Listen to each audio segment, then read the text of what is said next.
To call to order the meeting for the City Council for the City of Wheat Ridge, Colorado for June 22nd, 2020. If you would please stand as you are able, the flag will be here and we will pledge allegiance to the flag. I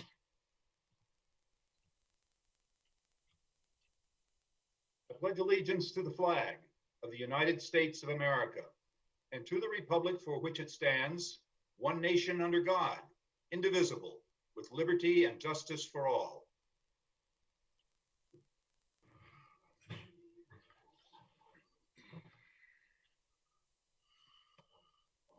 Thank you.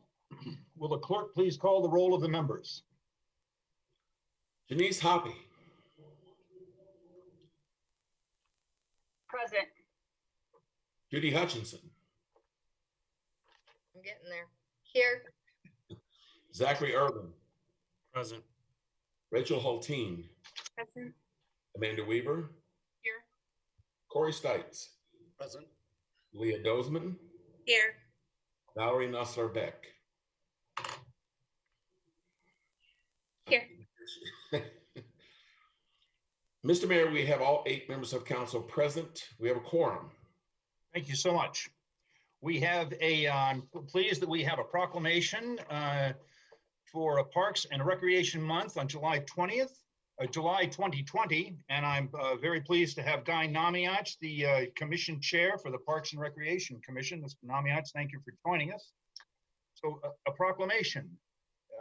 Whereas Parks and Recreation are important to maintaining the quality of life in our communities, ensuring the health of all residents, and contributing to the economic and environmental well-being of the community. And whereas Parks and Recreation programs build healthy, active communities that aid in the prevention of chronic disease, provide therapeutic recreation services for those who are mentally or physically disabled, and also contribute to the mental and emotional health of all community members. And whereas parks and recreation areas are fundamental to the environmental well-being of our community. And whereas our parks and natural recreation areas ensure the beauty of our community and provide a place for children and adults to connect with nature and recreate outdoors. And whereas the City of Wheat Ridge recognizes the benefits derived from parks and recreation resources. Now therefore, I, Bud Starker, Mayor, and the City and the Wheat Ridge City Council do hereby declare July 2020 as Parks and Recreation Month in the City of Wheat Ridge. Thank you. And Mr. Namiach, I'd like to turn it over to you if you have some remarks for us. Just, this pandemic time for us has been an amazing reminder of how important our parks are or have been to our city. Not only are people moving here because of our parks, but they are busting down the walls and the police lines to get into our parks. At no time has this outdoor space been more important to us as a place of gathering, of relaxing, and just, just an appreciation for what our town is. So thank you for the proclamation, and we will share that with everybody. Thank you. Thank you all. Thank you very much, and thank you to the work that your commission does to make our parks great parks. We have some of the best, I think, in the state. So thank you very much. Thanks. We are at approval of the minutes. Counselors, in your package, you have study session notes for the meeting on June 1, 2020 and June 15, 2020, and special city council meetings for the date of June 1, 2020, and city council minutes of June 8th, 2020. Without exception, the minutes would stand approved. Are there any corrections to the minutes? Ms. Hutchinson. Thank you, Mr. Mayor. June 8th City Council minutes, I was looking under City Manager Matters and the part-time homeless navigator position. It states in the minutes that it would be possibly divided between Golden and Arvada and us. Wasn't it Golden, Edgewater, and us? That is my recollection, unless Mr. Goff. Yep, that is correct. Good catch. Thank you. Okay. Good catch on that. Any other corrections to the minutes? All right, we will pass those on to Mr. Kirkpatrick. If you would make those corrections, then we will publish the minutes. We have a change in the status on item number 2, and without objection, I would ask council to consider this item first on the agenda. Okay, thank you. We are now at citizens' right to speak. Citizens may speak on any matter not on the agenda for a maximum of 3 minutes. The Mayor Pro Tem will be our timekeeper. Citizens who wish to speak on a public hearing item or a decision, resolution, or motion may speak when that item comes up on the agenda at the conclusion of the staff report for that specific agenda item. You may also raise your hand in the Zoom virtual format at any time we're having public comment. The public's microphones have been unmuted now. If you are not speaking, please mute your own telephone to decrease background noise. I will invite members of the public to speak based on the first letter of your last name. When I come to your position in the alphabet, please speak up and I will recognize you. When I recognize you to speak, please clearly state your first name and your last name, and please spell your last name and give your street address for the record. We also have the opportunity to speak in person at the podium at City Council. And now we will begin our citizens' right to speak. I want to ask, is there any citizens wishing to speak under citizens' right to speak who are at the podium?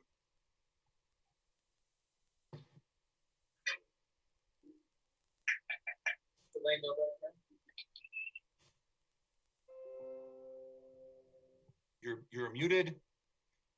Ms. Scheck, you've got your mute button on. I'm so sorry. Just getting used to this. No, Mayor, there's no one here for citizens' right to speak.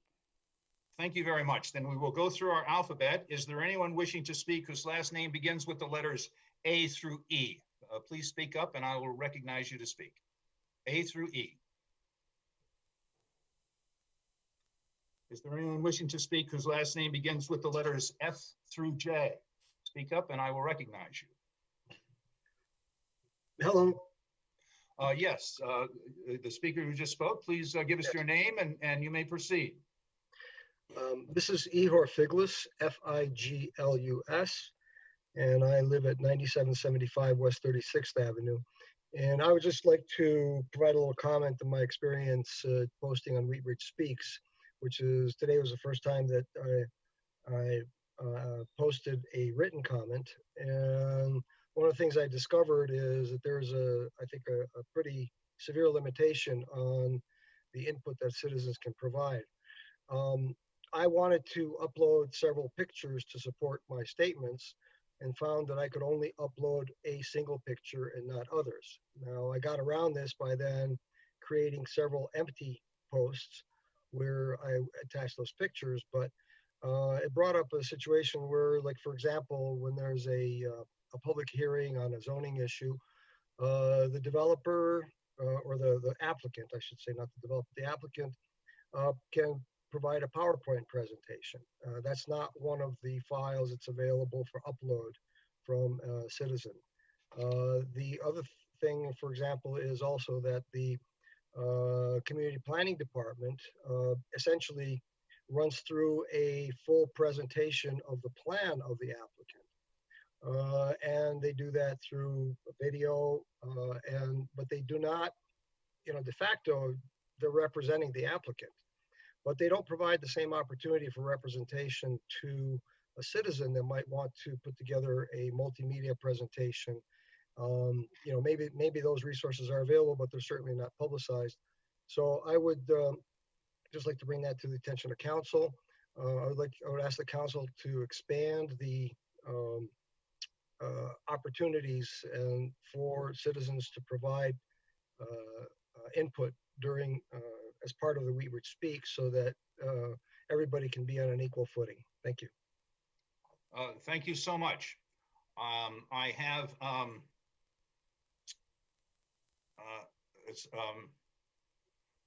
Mr. and Mrs. Dwyers, I see that your hand is up on the Zoom format. If you would like to unmute yourself, you may have the floor at this time.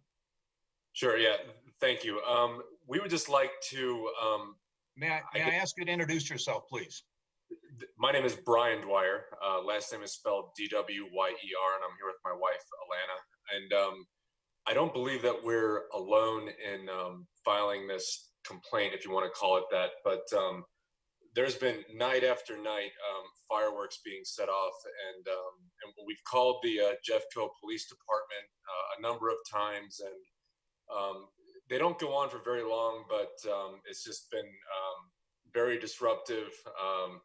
And maybe it sounds petty, but our dog gets extremely upset by it. And if it was just happening once or twice, it would be one thing, but it's happening on a very consistent basis. And I know that there's others in the Wheat Ridge Neighbors Facebook group that are expressing the same frustration. So I just want to say that it's been is at the very least, it's been a major nuisance. So thank you for the floor, and I just wanted to throw that out there. Thank you very much for your comment on that tonight. Is there anyone wishing to speak whose last name begins with the letter F through J?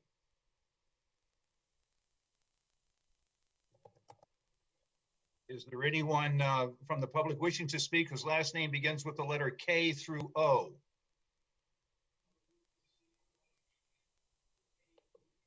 K through O. Anyone wishing to speak? Yes, Yes, please. I would like to speak. Yes, ma'am. If you would please give us your name and address, and you may speak. Yes, my name is Zoriana Morozovich, 3651 Ward Road, Wheat Ridge. Section 510 of the Wheat Ridge Charter states at least 15 days notice of the time and place of hearing, and the address and legal description of the property shall be published in an official paper or paper of general circulation within the city, and notice of the hearing shall be posted on the property so that it is easily visible to neighboring property owners. Said notices shall contain the statement that specific plans for the proposed changes are available for inspection at the Wheat Ridge City Hall. The property at Clear Creek Crossing was not properly noticed, and so the public hearing should not be open tonight. Ma'am, if this concerns agenda item number 1, we will take up that when agenda item number comes up on the agenda. And I will speak to that also at that time. May I continue? Not if you're going to speak about agenda item number 1. If you have something else, you may speak. Well, then I guess you've effectively cut me off. Thank you. Well, we look forward to having you on agenda item number 1. Thank you. Thank you. Is there anyone wishing to speak whose last name begins with the letter K through O? Is there anyone wishing to speak whose last name begins with the letter P through T?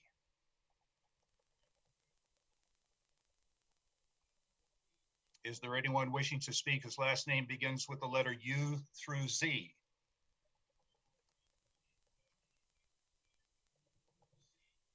We've been through the alphabet. Is there anyone else wishing to speak under public comment, items not on the agenda, who has not spoken tonight, who would like to speak now during citizens' right to speak? Mr. Mayor, I see 2 hands raised on the Zoom attendees. Okay, thank you so much. Let's see, is this, okay, I guess, do you have a name to go with those? I don't see the hand raise function in my screen, so. Yes, I see Jean Tomes and Jeffco Treasurer Jerry DiTullio. Okay, Mr. and Mrs. Combs, I would recognize you to speak.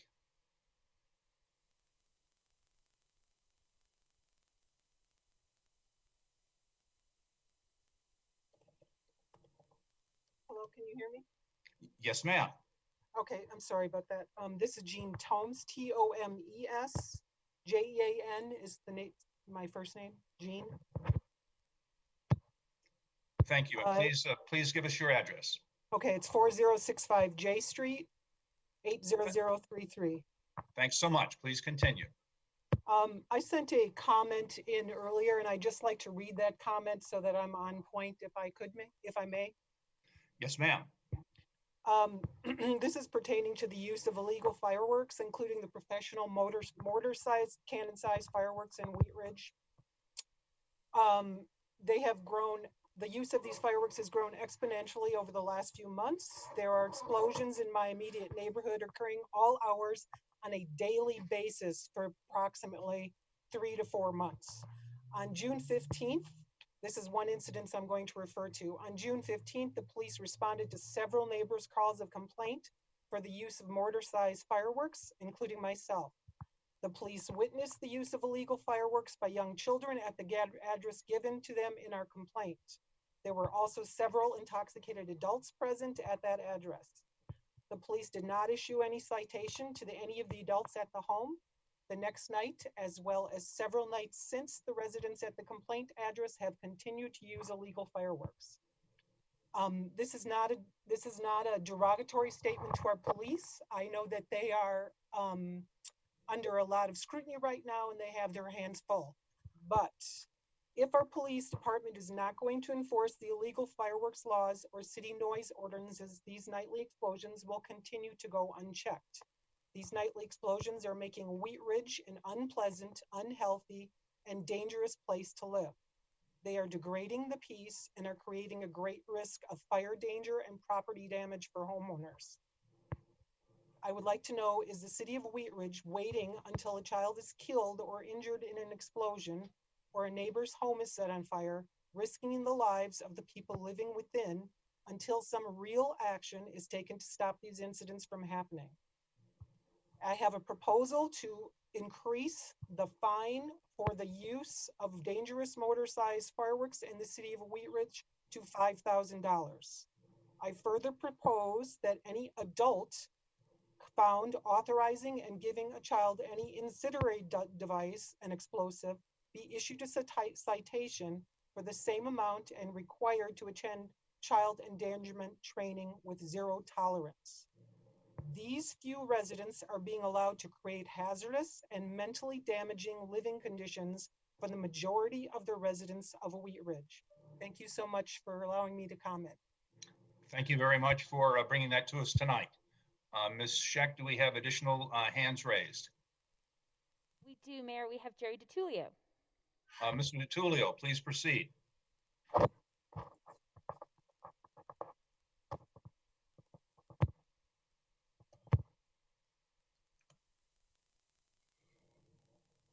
Hi, this is Jerry DiTullio. Can you hear me now? We can. Okay, I just want a couple quick things. One was I wanted to thank the city council for all of the new ways of communicating with the public. I think that based on COVID and now that we have Zoom and other different types of methods of communication, that somebody complaining about that they're not getting enough information from the city and from the city council is actually incorrect. I think that generally speaking, with all of the different Zooms and information that's being distributed out by city council and staff, I think it's actually really good. And it's actually better than it's ever been in the past. I've been able to watch these meetings, and we have to remember that when somebody files an application for a land use, that's their application and the public is notified, but really the city is working on their application, their property, and that they're the ones that are available to work on it. So I think constantly delaying some of these projects is really not necessary because there's more information out there now than ever. Whether you're a senior or a young person, you have access to a lot of different media. And then the other thing I wanted to ask the council about is there's still some business owners who've been really busy with COVID and trying to keep their businesses alive. And I still think some of them haven't actually had the opportunity to file for the CARES funds. One of them is a business owner in District 2. So I'm hoping that you can actually potentially open it up one more time so these business owners can apply. This business owner indicated that he did apply, but that somehow the application was never reached at City Hall. And this was the first time he applied. He didn't apply for the first round. I think that the money is not the city money, it's actually taxpayer money. And I think as many ways as possible to get that money out to the business owner should be done. I was hoping that you can maybe open it up one more time or contact this business owner. I had sent an email to Patrick over the weekend and Zach Urban, Councilmember Urban.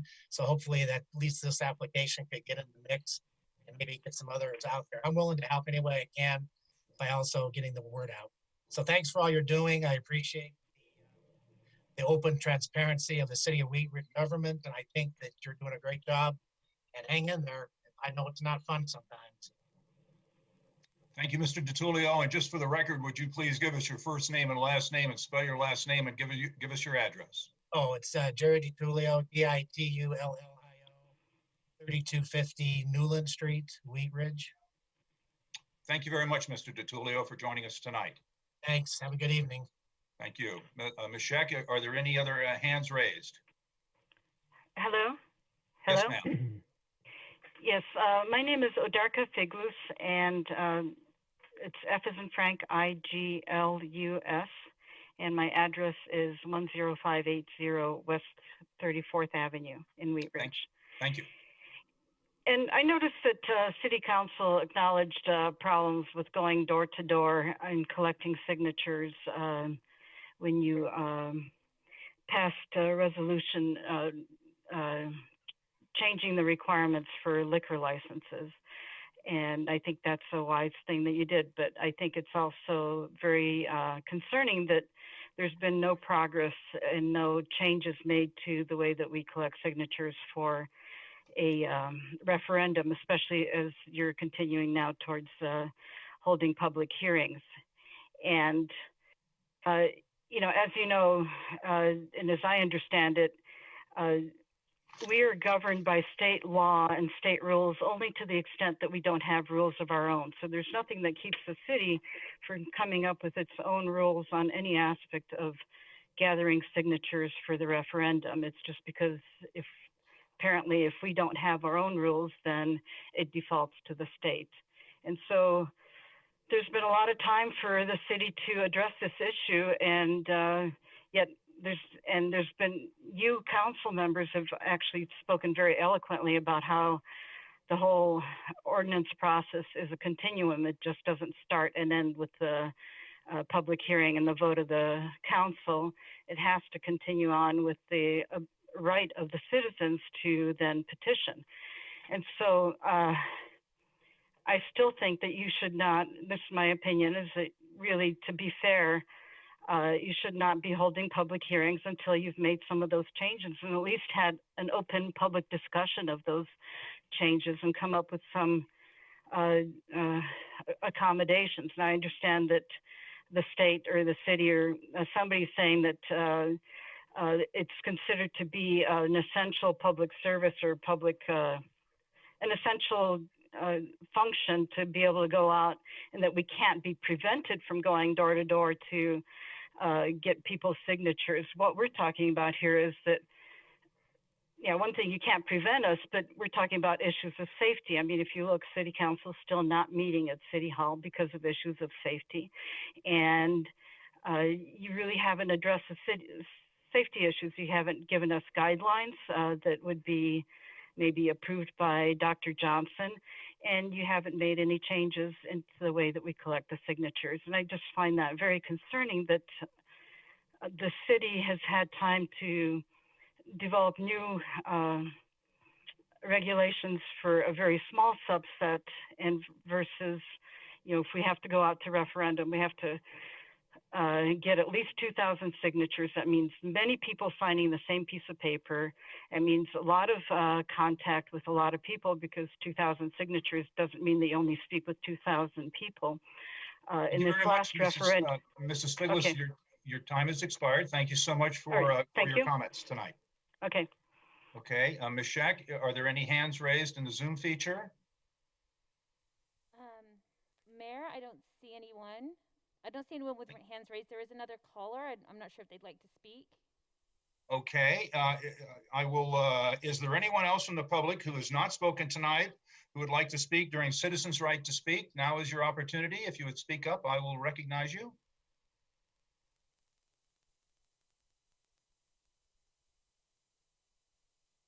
Okay, I don't hear anyone else desiring to speak under Citizens' Right to Speak, so we are going to close the portion of our agenda and move to our next item.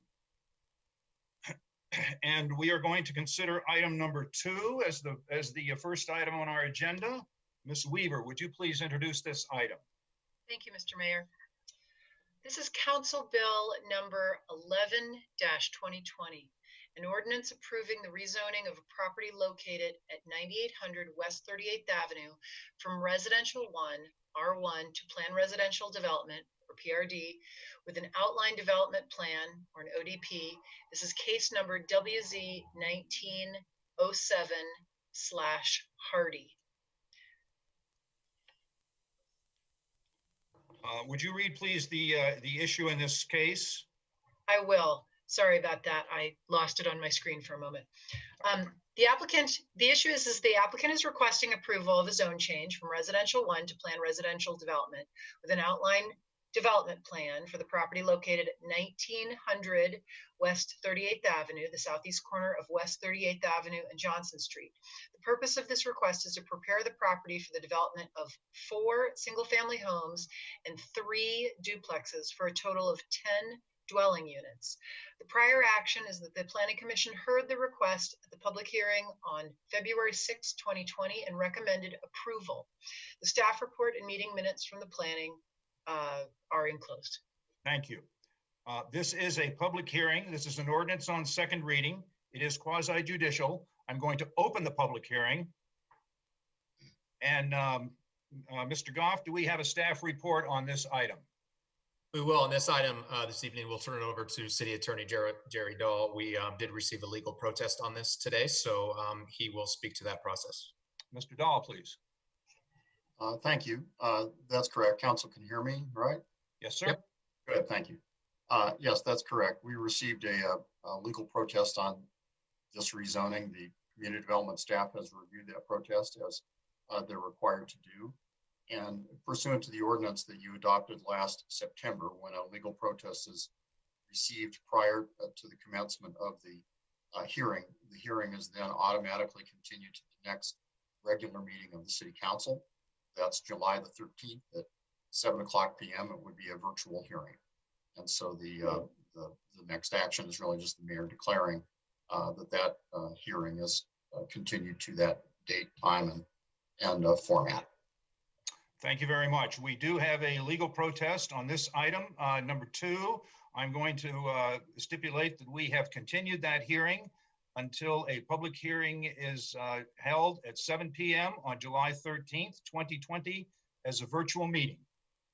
Thank you. We will go now to agenda item number 1. Mr. Stites, would you please introduce this item? Thank you, Mr. Mayor. Ms. Dozman has a question, though. Thank you, Councilmember Stites. Yes. I just had a quick question for Mr. Dahl as far as the public notification process when a meeting is or a public hearing is continued. Can you clarify maybe if another notice needs to be posted on the property, in the paper, and so on?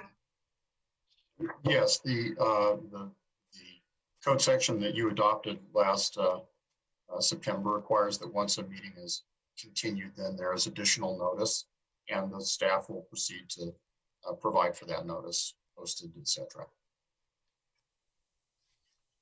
Thank you.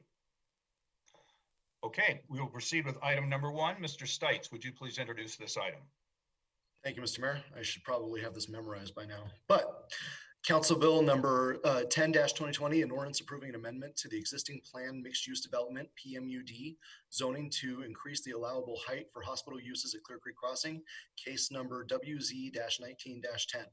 At issue, the applicant is requesting to modify the underlying zoning to increase the allowable height for hospital uses at a hospital is already permitted use in the existing zoning, and the existing zoning also contemplated 6-story employment uses. However, a hospital built to 6 stories requires an additional 12 feet of height to meet design requirements and current building codes. The applicant is also seeking a limited additional height allowance to accommodate a rooftop elevator associated with the helipad. This hearing was open but automatically continued to June 8th due to receipt of legal protest. I think that. Thank you. This is a public hearing. It has been opened previous to this. It is an ordinance on second reading for ordinance number 1690. It is quasi judicial. If you, I'm going to administer an oath, and because we're in a virtual format, if you intend to testify on this hearing, by virtue of testifying on this hearing, you will affirm that you will tell the truth as you understand it in this matter. Thank you. Mr. Goff, do we have a staff presentation on this item? We do. Our planning manager, Lauren Mikulak. Ms. Mikulak, please proceed. Thank you. Good evening, Mayor and Council. I'm going to go ahead and share my screen now and begin my presentation.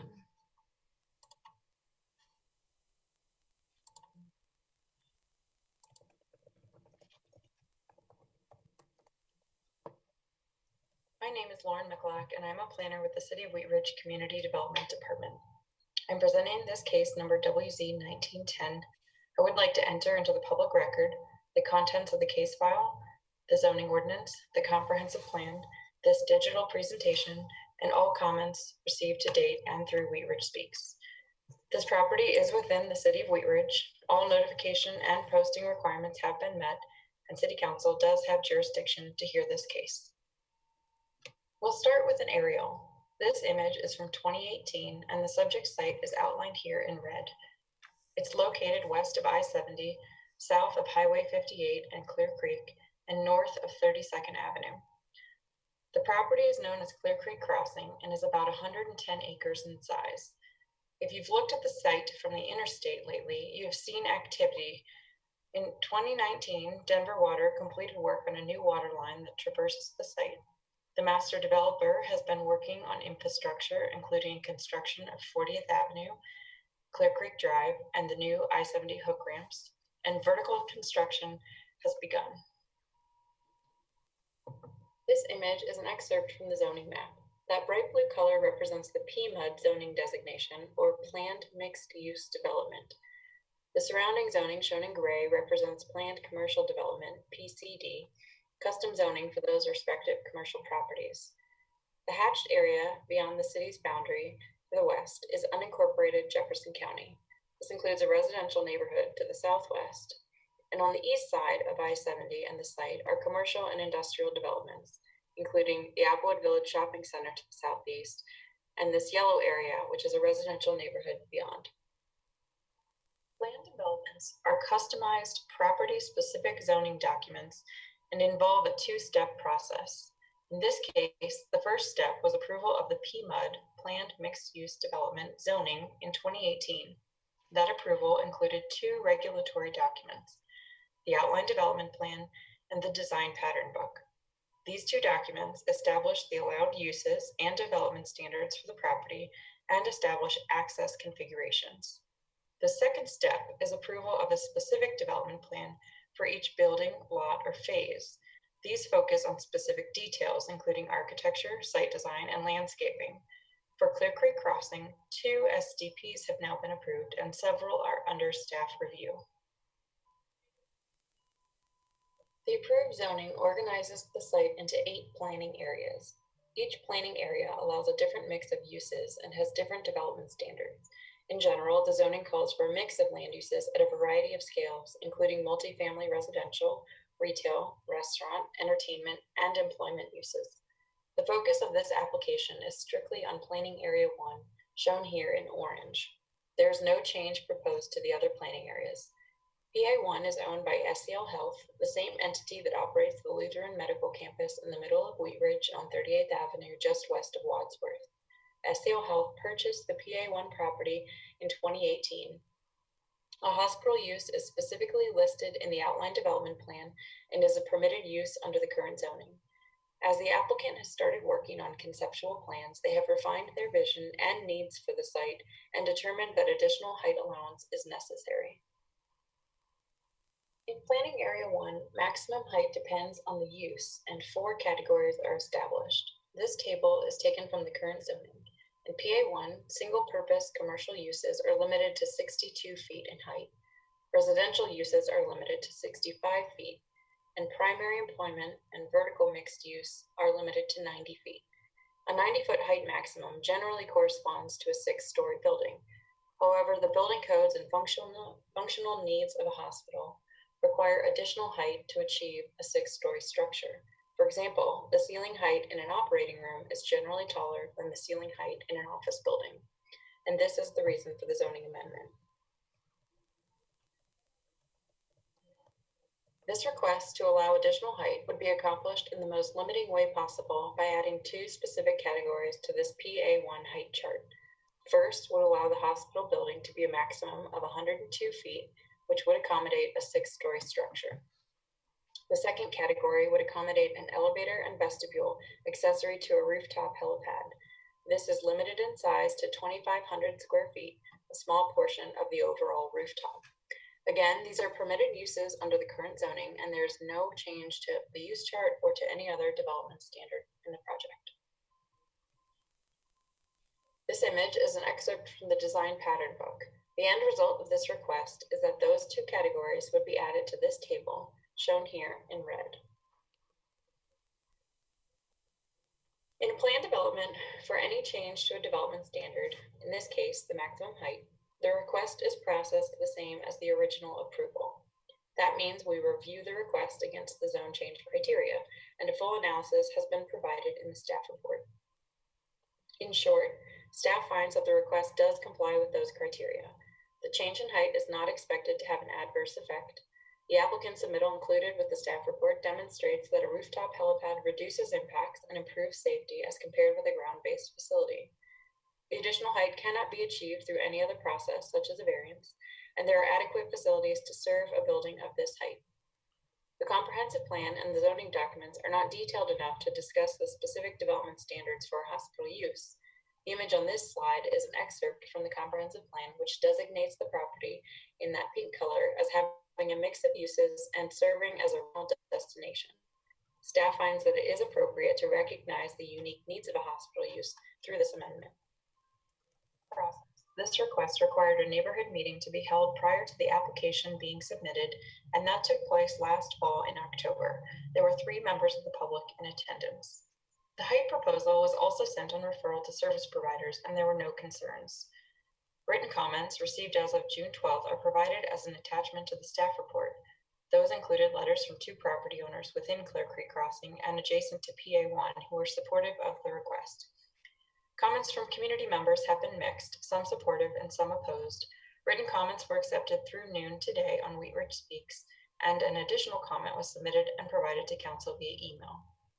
Some concerns have related to the blocking of views, and you'll see photo simulations from the applicant in their presentation. Some concerns have been related to the sign posting, which I'll address in a moment. And we've also received a comment about how this request relates to the height limitations in the city charter. On this last point, I want to clarify that the subject property is part of a larger area that is exempted from the height limitations in the charter. In 2008, Wheat Ridge voters exempted the properties within the urban renewal areas along I-70, along Wadsworth, and at the transit station. This means height is regulated not by the charter, but by the underlying zoning on the subject property. So this specific request is permitted and is not contrary to the city charter. Public hearing on February 20th and recommended approval. This request was originally scheduled for public hearings in April at City Council on the 13th and then 27th. With the COVID pandemic and new virtual meeting format, the first reading was actually redone on May 11th. The hearing was scheduled for June 8th, but a legal protest was received on the same day, resulting in an automatic continuation to June 22nd. There have been comments from the community and from council over the last 3 months about public notice associated with those hearing dates, so I want to clarify what that has been. For each scheduled public hearing, now 4 times, we have sent letter notice to the property owners within 300 feet of the perimeter of the property. That is measured from the exterior perimeter of the overall development, the red line shown in the image here. City code also requires that a sign be posted on the subject property on all street frontages, and in this case, all 4 times, the yellow posting sign has been erected at the northern boundary of the property close to Clear Creek Trail, at the 40th Avenue overpass, and at the southern boundary of the site. Code also requires that the hearing be published in a newspaper of general circulation, and in this case, we use the Wheat Ridge Transcript. And lastly, we provide notice on the city's website. As I mentioned, the legal protest resulted in the continuation of this hearing from June 8th to June 22nd. The city charter and code outline the process and implications for a protest against a zone change ordinance. When a protest is received after the first reading, as in this case, the code requires an automatic continuation to the council's next meeting. In this case, 7 owners representing 6 properties submitted a protest. Those properties and owners are not within Wheat Ridge, but are adjacent to the southern portion of Clear Creek Crossing in unincorporated Jefferson County. The charter does not limit protest rights to Wheat Ridge citizens. The protests filed do not cite a reason for their objection, and again, the charter and code do not require a reason be stated for the protest. While this specific height request affects only Planning Area 1, an amendment to the underlying zoning is processed as an amendment to the entire plan development zoning. In this case, that means all measurements related to the protest are taken based on the full boundary of the Clear Creek Crossing project, not simply from Planning Area 1. This image again shows the boundary of Clear Creek Crossing and the PMUD boundary in solid red, and the location of Planning Area 1 shown in a dashed red line. Per charter, a protest is valid if it is signed by the owners who comprise 20% of the area within 100 feet of any side of the property. In this case, the area within 100 feet of the southern boundary is shown by the blue stripe. The property owners who have signed the protest are shown in yellow, and that yellow area comprises 20% of the blue stripe, and therefore the protest has been deemed valid. The outcome of that valid protest is that 6 positive votes are needed from council members in order to approve the request instead of the standard 5 votes required for an ordinance. Ultimately, staff is recommending approval of this request for the limited height increase for the permitted hospital use in Planning Area 1. Eventually, in terms of next steps, the applicant will be submitting a specific development plan application, which would include more development details. The site and building design would be reviewed by staff and the Planning Commission through that process. This concludes my presentation. Thank you. Thank you, Ms. Mikulak. Mr. Goff, is the applicant here, and does the applicant wish to make a presentation or a statement at this time? Yes, they are. I think there is numerous members from SCL, and I see Steve Chung is on. Steve, are you going to start, or? Yep. If I may, I think Mr. Dahl, do you have any comments to add to the staff presentation at this time? Sorry.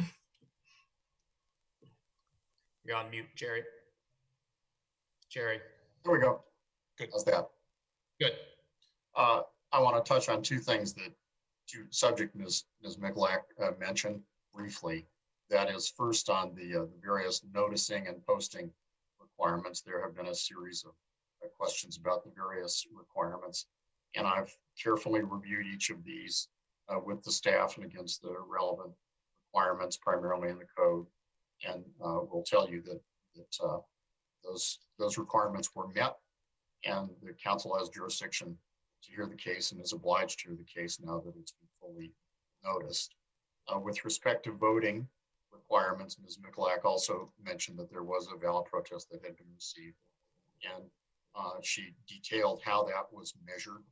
And in this particular case, the PUD itself is rather large, and the planning area that this affects is considerably north, as you have seen, from the southerly boundary of the planning area. But nevertheless, we have come to the conclusion, I've worked with staff on this, and they have properly and conservatively measured the sides of the entire PUD, because that's what's being amended, is the entire PUD, and therefore it is the southerly side of that PUD that's at issue here, where we do have protests. I will tell the council, because you received, I think, a copy of a letter from the applicant's attorney as of last week, challenging the protest on that basis, on two bases, really. The south side isn't really the south side, and that really the measurement should have been just the planning area,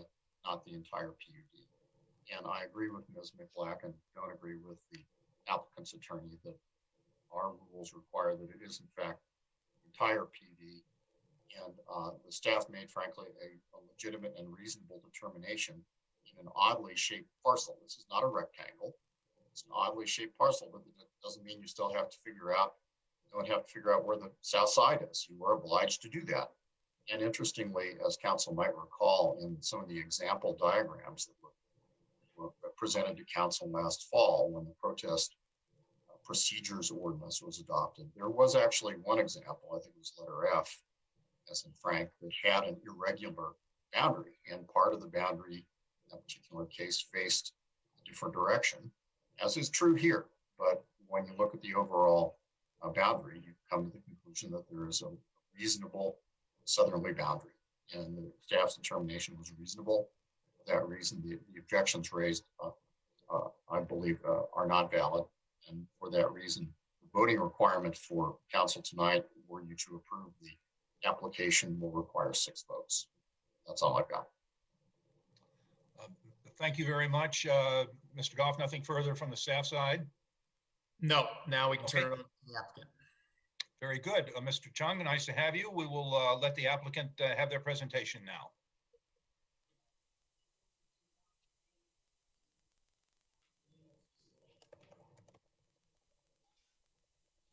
Mr. Chung, we're not getting an audio transmission from you.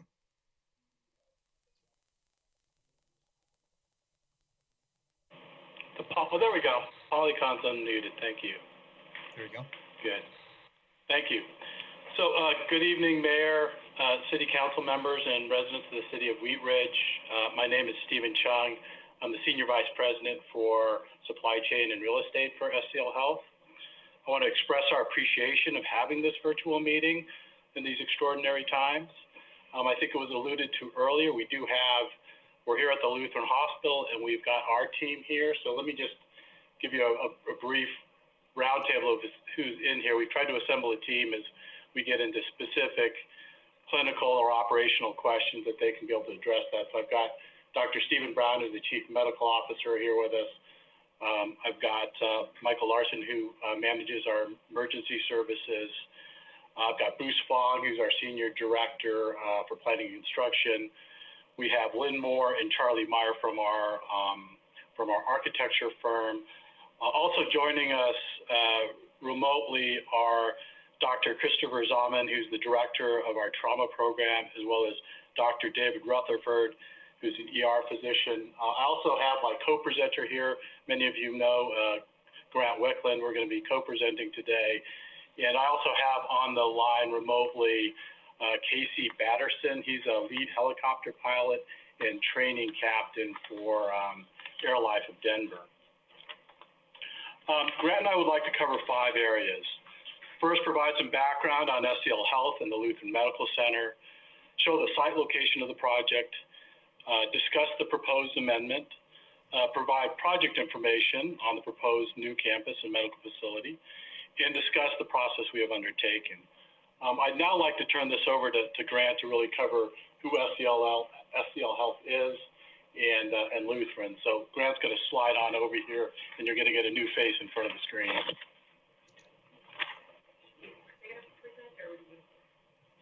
Ooh.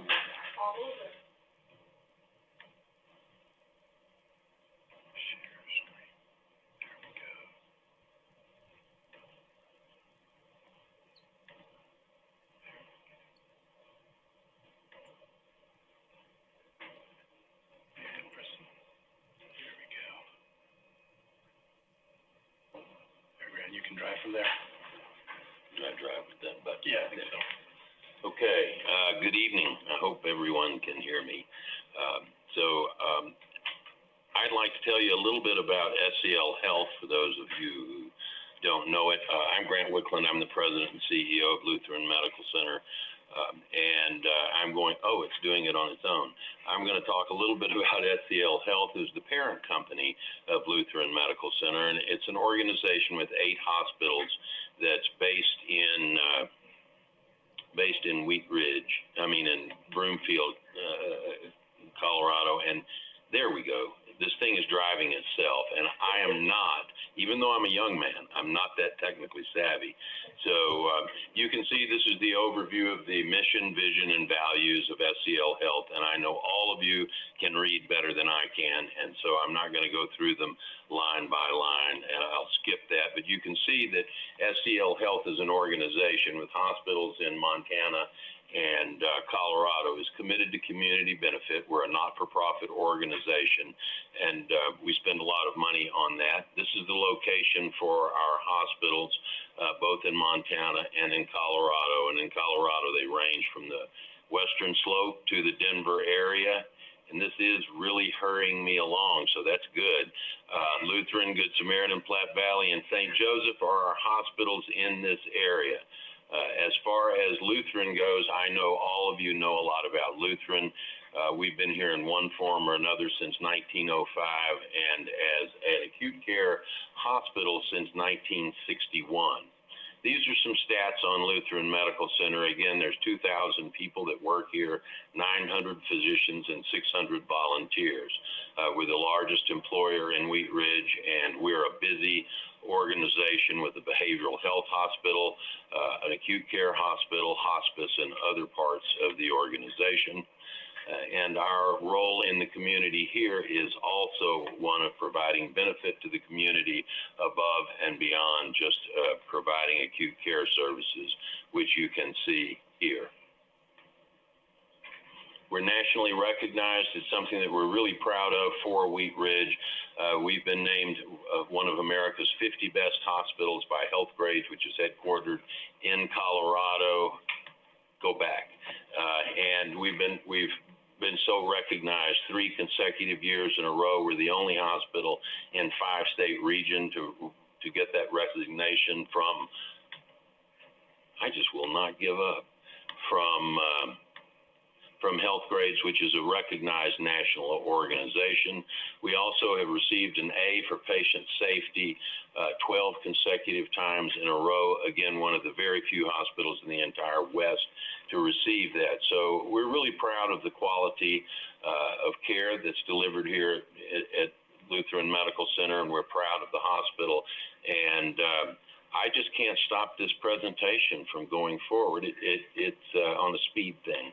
So I'll leave it at that and ask, are there any questions generally about SCL Health and Lutheran Medical Center that I could answer? I think, Mr. Wickland, we'll take questions later on when we get to that part of the program. Thank you, Mayor. I'll turn this over to Steve again then. Thanks, Brad. Let me see. I think what happened is you got this thing sort of on autopilot. So Steve did to me on purpose. Just This will really slow now. just to mess with. So I'm going to go ahead and just go and advance it manually here. So what I'd like to do is just pivot and start talking about the site location of the new medical campus. So as Lauren mentioned, this is the PA Site 1. It's on the southern part of I-70 and Highway 58. We'll give some additional views here. So here's a view from I-70 looking west. So that's the first view, and the second is that northern view from 40th Avenue. So that gives you a sense of what the site location looks like. So what I would like to now do is really pivot to the specifics of the ODP amendment. As mentioned before, and we think this is an important point, is that the location, PA1, is currently, the proposed uses are currently allowed under the existing zoning. So those allowed uses include hospital, a helipad, and medical office buildings. And our request here is really solely about the height. And as it's mentioned before, what we need to be able to do for the patient floors is increase that height from 90 to 102 feet for a 6-story building to accommodate new design standards, new code standards that are appropriate for a modern hospital. And then the second is to allow for overruns to 135 feet that allows us to put a helipad on the roof. And we'll get into some more specifics around why the helipad on the roof. But this is really about not trying to change any uses. We're going to keep to the existing allowed uses, but asking for a change in height. So this is a little bit more detail in terms of how the hospital lays out in the overall Queer Creek development. Let me zoom in a little bit closer. And what you see here is what we're proposing in the application is a 250-bed hospital with a parking structure and 2 medical office buildings. The thing that we're all very excited about is the SL Health System, and hopefully the city of Wheat Ridge is this is an opportunity for us to build a state-of-the-art medical facility that will incorporate the latest technology and design to what we think will deliver outstanding healthcare to the community members in a place that, quite frankly, all of Wheat Ridge should be able to be very proud of. Here's some views of what the proposed development will look like. So this is the view looking southwest. You can see the hospital, the medical office buildings in that lighter gray color. The purple represents the parking structure. Just for reference, the yellow is the apartment building that's been under development. Here's a view of, excuse me, let me just scroll down there. Here's a view in the opposite direction. So again, this is the same view coming at it from the other way. We're also providing some views along I-70. Here you see the hospital, the parking structure, and then what you can see is the overrun for the elevator. And we'll show some more views of this, but one of the things I think you'll see as we represent this is the elevator overrun represents a very small footprint from the overall buildings that we'll be developing. Here's the other view going eastbound on I-70, and here you can see where we have the advantage of the natural topography of the development, and that our development sits in this sort of low-lying valley along I-70. We wanted to make sure that we also, because obviously when we're asking for a height increase, views become a concern, and we wanted to be able to demonstrate from multiple angles that we aren't impacting anybody's view negatively. So here's the view from the 16th tee box from the Applewood Golf Course. This shows what it would look like at the existing 90 feet with a 120-foot elevator overrun. So by contrast, let me show you what it looks like for the existing zone change. So that's the 102 feet with 135 feet. Let me just toggle back and forth. So what you can see is that, again, this is a very modest and subtle change in the height. And given that this is towards I-70, we're really not impacting anybody's view per se. I also wanted, because of the protest that's been filed, we wanted to also provide what the views look like from that neighborhood and to really, again, show you that the changes, again, looking towards I-70, again, are very modest. So here's what it looks like under the current zoning, and I'll toggle to what it looks like at the 135 feet for the elevator run and the 102 feet for the hospital. So again, let me just go back and forth. So that's at the 90 feet. This is at the 102 feet. And again, since we're looking from that neighborhood towards I-70, again, this is not per se impacting somebody's view to the mountains. And again, given the distance of this development from our overall development, again, the change is very modest. So let me also give you a little bit more of a detailed cross section of what the hospital would look like. And so what I have to the left here is the existing Lutheran Medical Campus. So that is a 6-story building. It is an older hospital, and this is where we have the 91 feet height.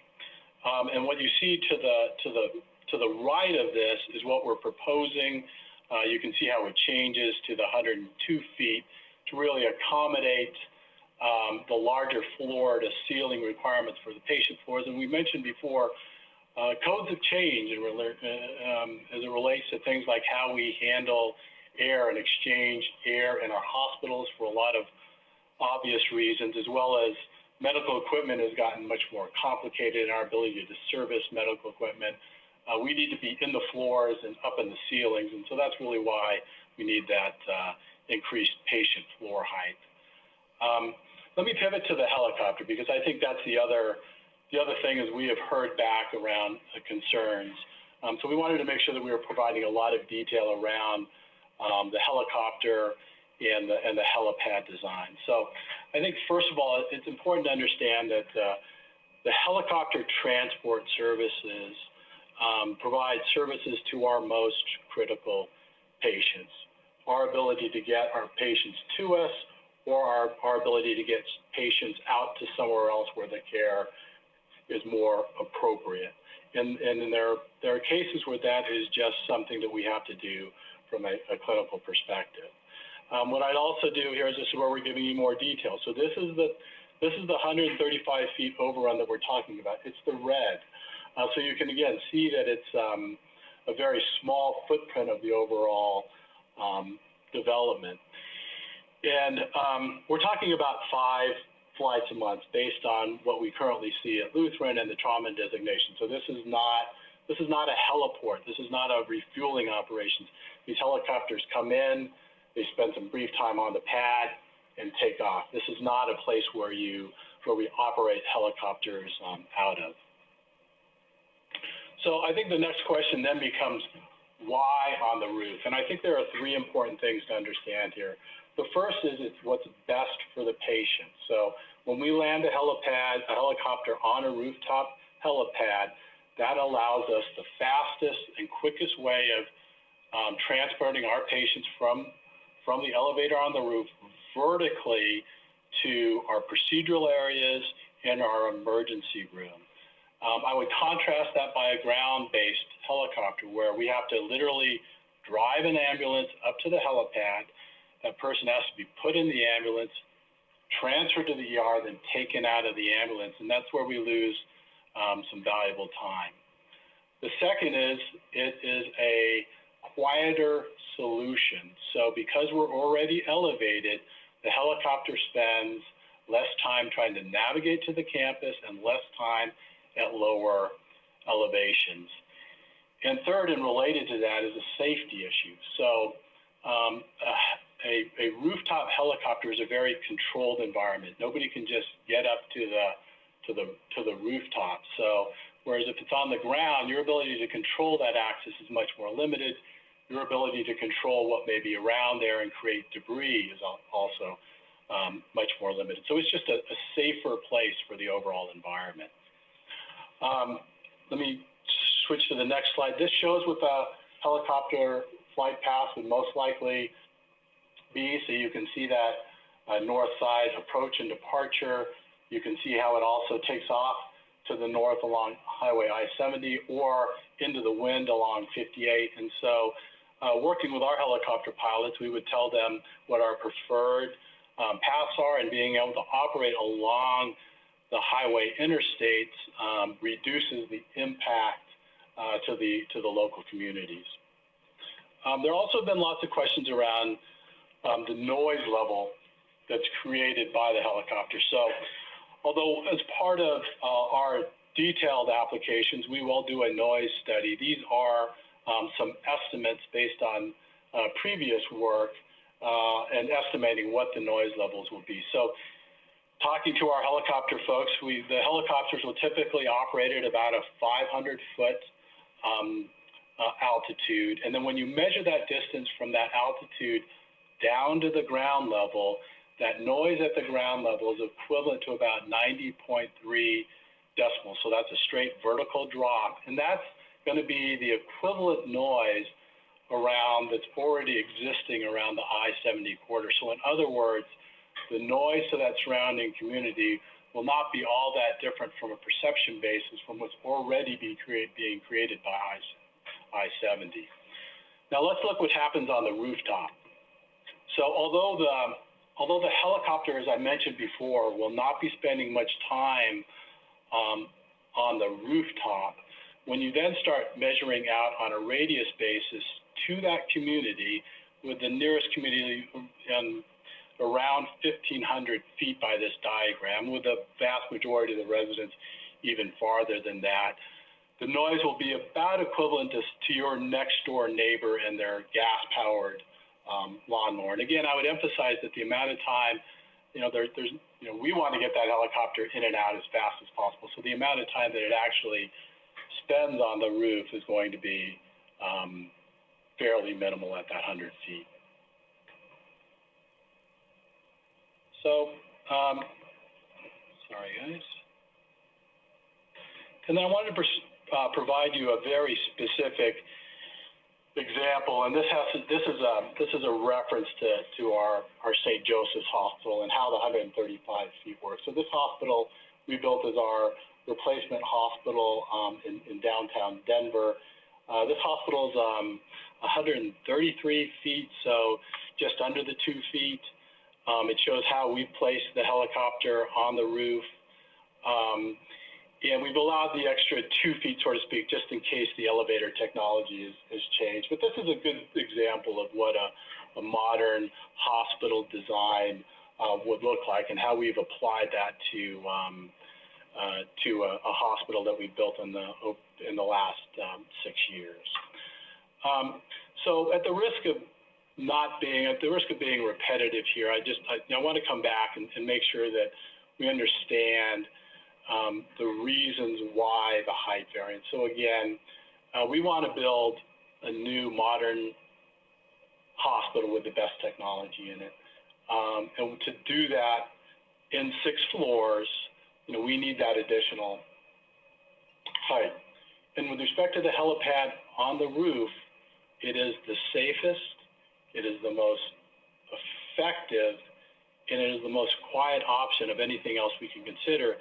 And I think we have to be a bit careful here. If the helipad is not on the roof, given that this is an approved use, it will be noisier and it could potentially be closer to the city of Wheat Ridge residents if we have to put it on the ground. So we have to be careful that we don't have an unintended consequence that, quite frankly, I don't think any members of the city of Wheat Ridge would like, because 1, it will compromise our care, and 2, quite frankly, it's going to be noisier.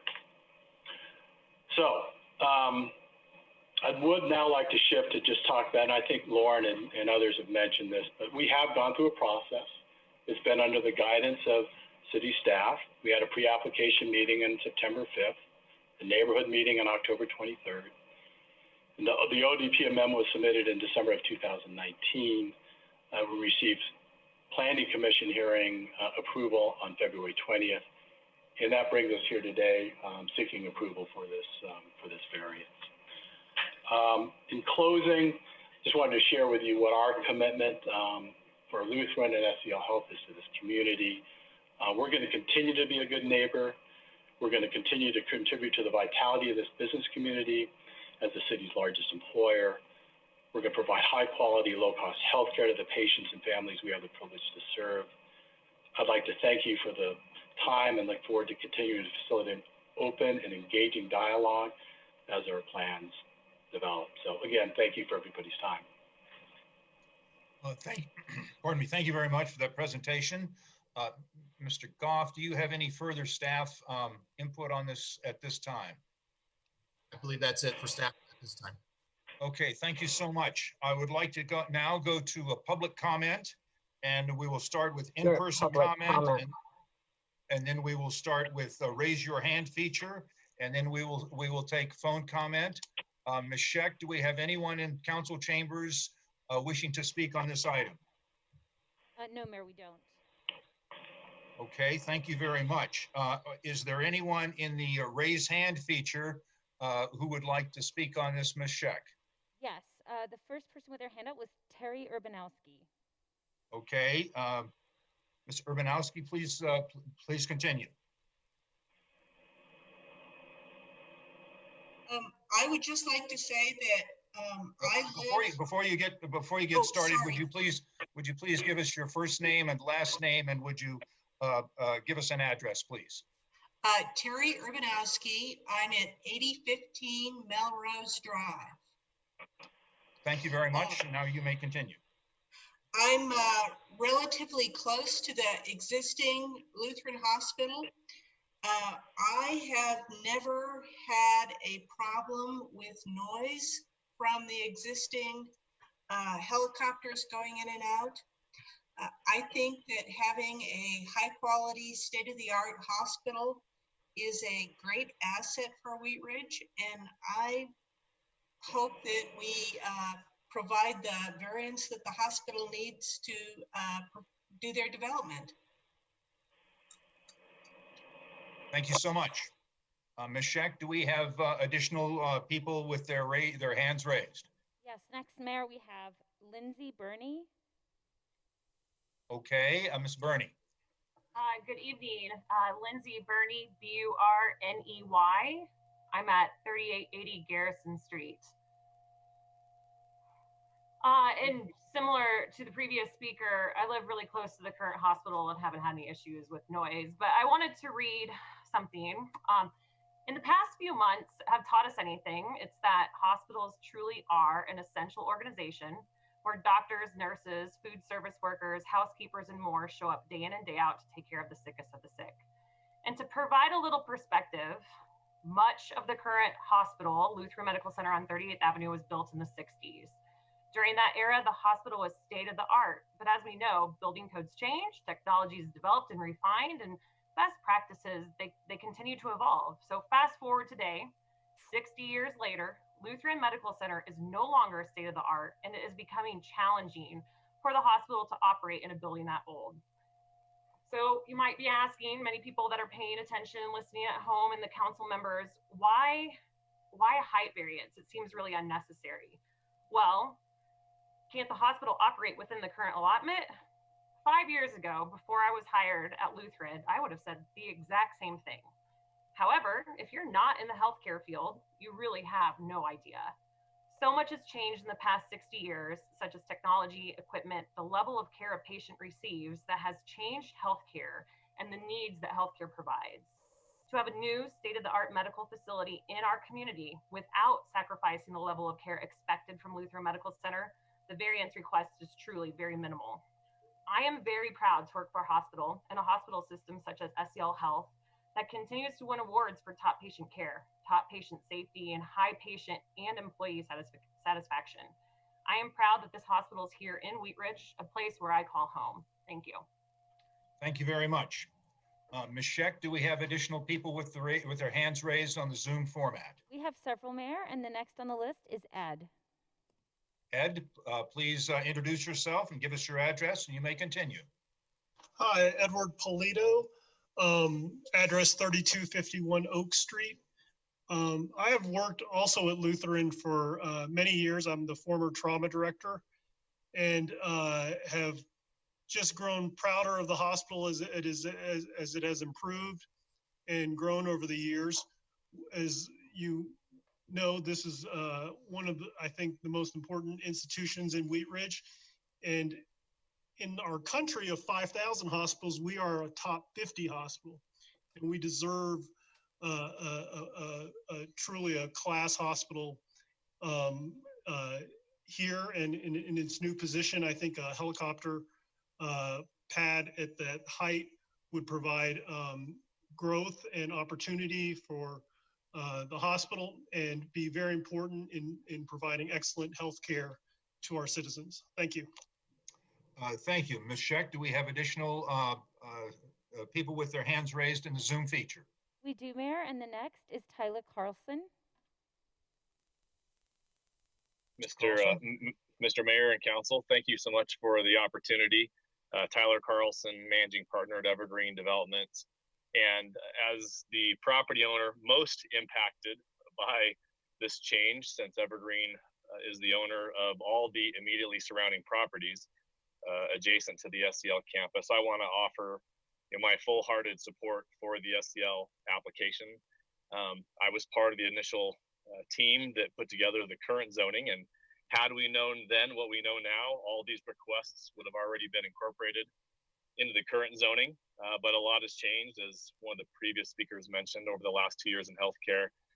And we're fully supportive of these changes, which will allow SEL to build a campus that meets both the current and the future healthcare needs of the community. We also specifically are very supportive of the relocation of the helipad to the roof. Having a helipad at ground level, adjacent to our multifamily community next door and our retail would have been a negative for us. We, of course, were willing to support that because it's a necessary function for the hospital, but moving that 6 stories up and the noise and the the commotion that comes with that is a huge benefit, I think, to our project. And I think at the end of the day, we want Lutheran to be successful, not only selfishly because it will, provide activity and co-tenancy for our project, but because we think it's the right thing to do. And I would like to say, I think some of the delay tactics that have been put on by some of the neighbors has been very disappointing. Months have transpired from when SCL should have had a right to bring this before council, and those delays are going to be months-long delays on the back end of getting a new hospital built. And I think we need to let Lutheran move as quickly as they can, because the sooner we have modern medical facilities on the west side of town, the healthier our populations will be, and the residents who have to go there will have those facilities available to them. So we're fully supportive and grateful to have Lutheran as a partner in our project.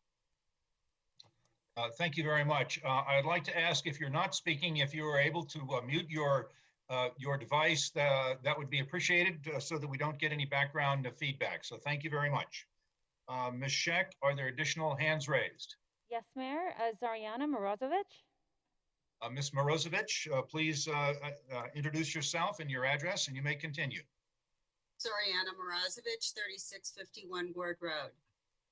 So section 510 of the Wheat Ridge Charter states at least 15 days notice of the time and place of hearing, and the address and legal description of the property shall be published in an official paper or paper of general circulation within the city, and notice of the hearing shall be posted on the property so that it is easily visible to neighboring property owners.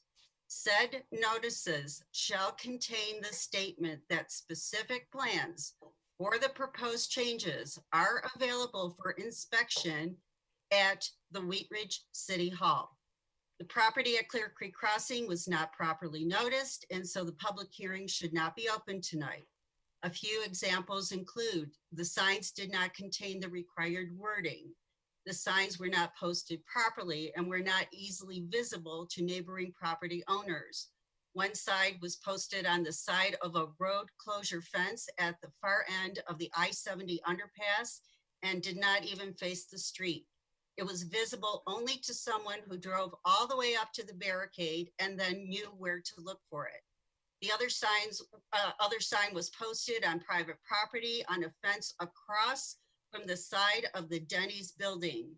This sign was not visible even from the La Quinta property, which borders the development. To read the sign, one would have to walk well into private property. Neither sign met the charter requirements. Section 26-109 of the Wheat Ridge Code further requires one sign per street frontage, that signs shall be posted within property boundaries and that they shall be visible from the street without obstruction. Only 2 signs were found. Neither was within property boundaries. Neither was visible from an open street. Also, the signs state that information is available on wheatridgespeaks.org, but this information did not appear on the listed website until 10 days before the scheduled hearing, and therefore did not meet the 15-day notice requirement. The published notice was also deficient. For example, it did not include the legal description of the property or the statement concerning availability of plans at City Hall, which are required by the charter. The published notice contains the statement, the proposed ordinances and accompanying documents are available in electronic form on the city's official website, and that's www.ci.wheatridge.co.us/legal notices. Going to this site results in the following message: we're sorry, but there is not a web page matching your entry. As shown by these examples, neither the letter nor the spirit of the law was met, and this hearing should not take place. Thank you. Thank you. Ms. Scheck, do we have another hand raised? We do, Mayor, and that's Christy. Christy? Please introduce yourself and give us your address, and you may proceed. Good evening, council. My name's Christy Davis, 7975 West 39th Avenue. I would like to share my support of this height variance for Lutheran Medical Center. Again, I believe our community does deserve a state-of-the-art facility, and it would be a disservice to our community and our surrounding communities not to allow for this height variance. Also, I would like to say I was a part of the St. Joe's build, and they also had to ask for a variance for the small elevator shaft in their facility as well. But if any of you have also been in that facility, I think you could see the differences of a modern healthcare facility. And again, it's something that is welcomed in our city. Thank you. Ms. Scheck, do we have additional hands raised? We do, Mayor. Next is Jeff Wickstrom. Mr. Wickstrom, please introduce yourself and then you may proceed with your address. Hello, council. My name is Jeff Wickstrom. I live at 152 Willow Leaf Drive in Littleton. I'm also the president of Evergreen Devco's multifamily group here in Colorado. We are super excited about building our 310 apartment development adjacent to the hospital for several reasons. Our 500 residents many of which I think will work for the hospital, will have the proximity to healthcare. And we're in strong support of relocating the helipad to the roof and raising the elevation of the building. When we purchased this property in October, we knew that there were several hospitals that were in the hunt for this land. And so, we really are excited about being adjacent to that or to be part of the mixed use development. And the noise that goes with that is something that comes with being next to all those jobs as well as the retail that it will support. We do think, though, that having the heliport moved to the top of the building and close to the interstate will be a benefit to our residents and lowering the noise impact to them from what was from having the heliport on the ground. So we're thankful to be working with SCL here, and they've been a great partner for us as we've both been developing our sites together and through the process at the city. Thank you very much. Thank you very much. Ms. Scheck, do we have additional hands raised? Well, there was one hand that was up for quite a while, and that is S049685. So if you'd like to speak, it's your turn. Is that guest with that number is with us, and would you like to speak? And the hand is back up now. Okay, and please give us that telephone number, Ms. Scheck. Oh, it's like a code. It's S049685. Am I coming through? Yes, sir, you are. Please introduce yourself, give us your address, and you may proceed. Thank you, Mayor. My name is Bill Needham, and I am not a Wheat Ridge resident. I live at 24336 Choke Cherry Lane in Golden. I am the Emergency Department Director, and my focus here would be on facilitating care and being as efficient as possible when it comes to providing care to patients that are the most critical. When it comes to somebody that's inbound with a stroke or a heart attack or trauma, the more moving parts that we have to work with, the more complicated and the more room for error can occur. In our current state, where we have a remote ambulance pad, we have to have an ambulance crew, and we have to work with our security and several other factors to get the patient from the ground upon landing into the emergency department and then on to the operating room or the cath lab or what have you. Whereas if they're landing on the building, that takes several steps I think out you of the gotta pit. log back in, because when I opened a new tab, it went to this. If you, pardon me, Mr. Needham, if you're not speaking, would you please unmute your telephones? Thank you. I am muted. Am I coming through still, or? Yes, sir, Mr. Needham. I'm sorry we had another interference on the line. Please proceed. So as I was saying, thank you. But when it comes to having a helipad on the top of the facility and being able to directly route a patient from the helicopter into whether it's the operating room or the emergency department or the cath lab or what have you, it takes several steps out of the equation and makes things much more simple and much more efficient. And while we have people that do those extra things that are very qualified and very hardworking and very do great work, it just makes things more complicated. So if we can have that helipad and have this variance, it's going to go a long ways to providing enhanced care to the most critical patients that we see. Thank you. Ms. Scheck, do we have additional hands raised? We do, Mayor. We have Jerry DiTullio. Mr. DiTullio. Hello, Council. I wanted to encourage Council to approve this change tonight. This doesn't only benefit Wheat Ridge. This new facility, as is mentioned earlier, is going to benefit Applewood, North Lakewood, South Arvada. The population of Jefferson County is growing, and we need facilities that are modern to take care of this population.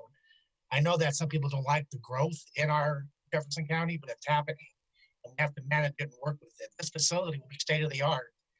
And for anybody who would oppose this because of the helipad, I mean, you're maybe opposing something that may save your life later. I mean, I'd rather have that available to me if I was out and I was hurt, rather than have to go somewhere else farther. So this has been delayed more than once. I think it's time for Council to, put the rubber on the road to get this approved one way or the other, because it benefits the community, it benefits Jefferson County, and it benefits a lot of the people living in this area, because it's going to be a brand new state-of-the-art facility that's going to benefit the folks of Jefferson County, not just Wheat Ridge. So I'd encourage you to go get with the 6 or more votes to pass this, especially in this time of COVID and everything else going on. You need this facility. It's going to be a great addition to that area near the highway. Thank you for listening. Thank you, Mr. DiTullio. For the record, would you please give us your name and address? Oh, sorry, Mayor. 1 second. I just need to go back and I disabled him from talking. I'm so sorry. 1 second. That's okay. Okay, Mr. DiTullio. My apologies.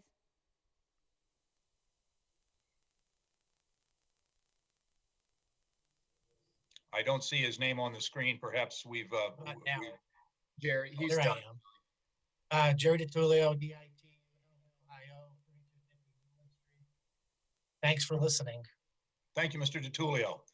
Ms. Scheck, do we have additional hands raised? I don't see any, Mayor. Okay. Are there any other members of the public on the telephone who would like to speak on this matter who I haven't heard from? I would like to hear from you. If you would speak up, I will recognize you.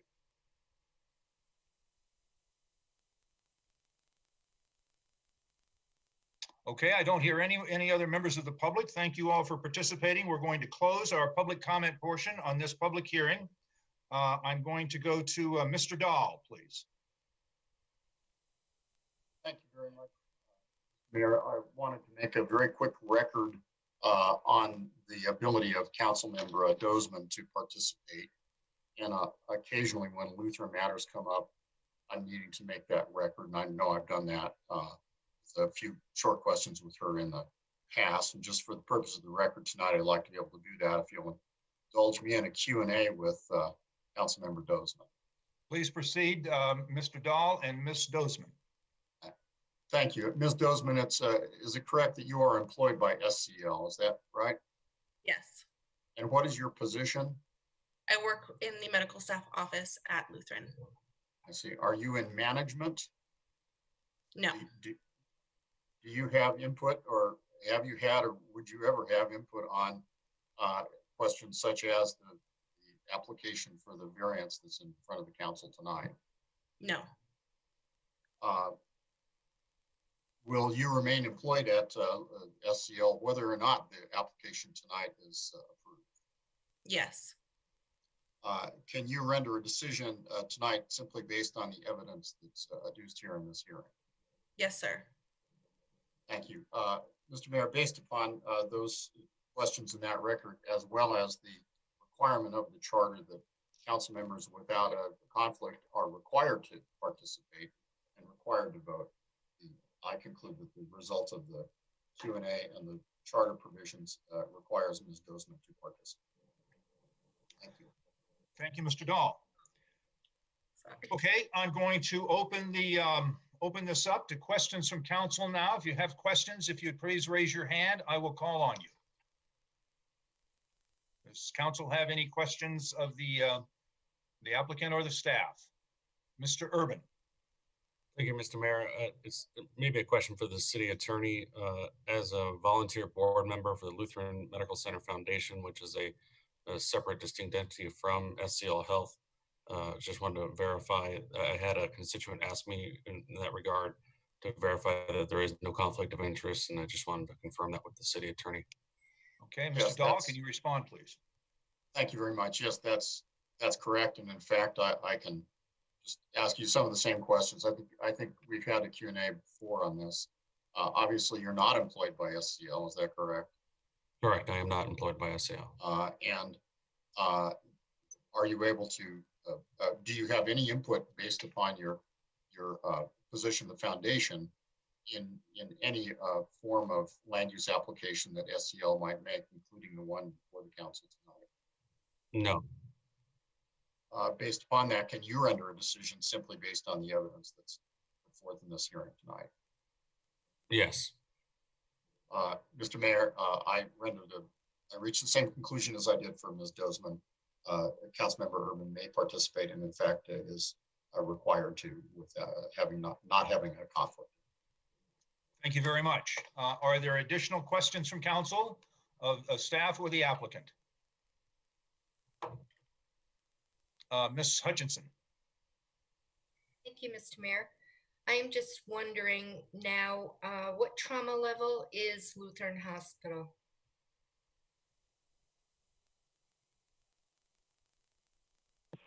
I'll have Grant take that. Yes, right now Lutheran is level 3 trauma. Okay, so trauma 1 is going to go to St. Anthony's?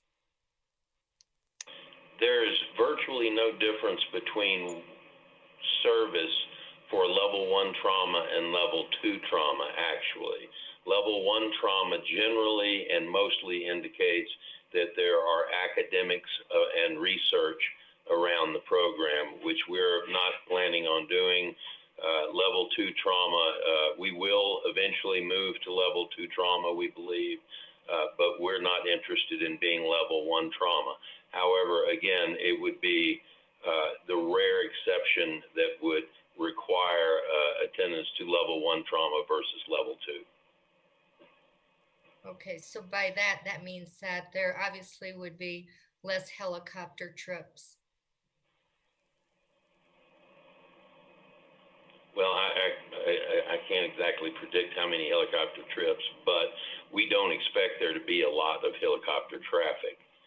Frankly, we function, while we're level 3 trauma now, in many ways we function as level 2. This is a very complex and stalwart trauma program here now, and we still only have 4 or 5 helicopter trips a month at most. Okay, thank you. Thank you. Do we have additional questions of council for staff or for the applicant? I don't see any. Before I close the public hearing and ask for a motion, are there any further questions of council for staff or of the applicant? I'm going to close the public hearing. Mr. Stites, a motion is in order. Thank you, Mr. Mayor. I move to approve Council Bill number 10-2020, an ordinance approving an amendment to existing planned mixed-use development, PMUD zoning, to increase the allowable height for hospital uses at Clear Creek Crossing on second reading, and that it takes effect 15 days after final publication for the following reasons. 1, the Planning Commission has recommended approval for the rezoning after conducting a proper public hearing. 2, the proposed rezoning has been reviewed by the Community Development Department, which has forwarded its recommendation of approval. 3, the proposed rezoning has been found to comply with criteria for review in section 26-603 of the Code of Laws. Second. We have a motion and a second by Mr. Urban. Is there discussion on the motion? Ms. Hoppy. Thank you, Mr. Mayor. I just did want to kind of address that there have been times as council that we have seen things that we're in a more of a reactive status rather than a proactive status, and that's because things change, and our code sometimes was written a long time ago, and when the code was written for hospitals, they didn't have the new updated standards and technology. And so I understand that it can sometimes be frustrating to have to see things as an amendment, but that's kind of the way of the world sometimes. Now, sometimes we get lucky and we're able to be proactive on something, but I don't think it should be a detriment to the hospital that we had something that we need to be reactive to. Thank you. Is there additional discussion on the motion from the council? Mr. Urban. Thank you, Mr. Mayor. I do have on occasion a helicopter fly over my house, a Flight for Life. And when I see that, I say a quick prayer for those that are in there and also for the pilots that are manning those vehicles, because we know that they're there for a reason that nobody wants to be in. And to know that that facility or that option is available to those that visit that hospital, I think is a great option. I don't disagree that that could be a noisy situation from time to time, but it's a noise that represents people are coming to safety and being helped. So I think that's a great thing, and I think we need to encourage that and understand that this is a very limited in scope height change. It isn't indicating any kind of widespread removal of any other height restrictions. So I'll be voting in favor of this. Thank you. Thank you. Mr. Stites. Thank you, Mr. Mayor. I agree with what both what Ms. Hoppy and Mr. Urban have just said. Additionally, I live in the neighborhood pretty close to there, and I also used to live fairly close to some of the neighbors that spoke tonight over by Lutheran Hospital and the helipad over there. Honestly, as many times as the helicopter landed on the ground, I don't think that we ever really noticed it very often. So I don't believe, especially being near a highway, it's going to be much of a detriment to many of us that live in the neighborhood. So in fact, I believe, according to the evidence, it might make it worse if it were on the ground and we had to deal with that noise. So I definitely appreciate that, and I appreciate the neighbors who were against it, but I do feel that this is probably the best way to move forward, so I'll be supporting this as well. Thank you very much. Is there additional discussion on the motion? Seeing none, we will go to a vote. If you are in favor of the motion, please raise your hand so that the clerk can see it, and would the clerk please poll the council?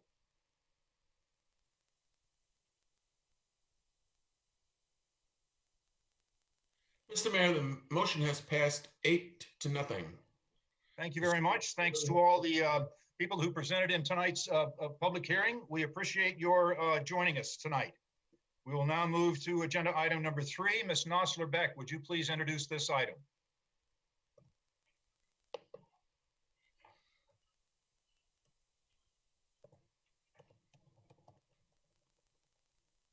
Thanks, Mayor.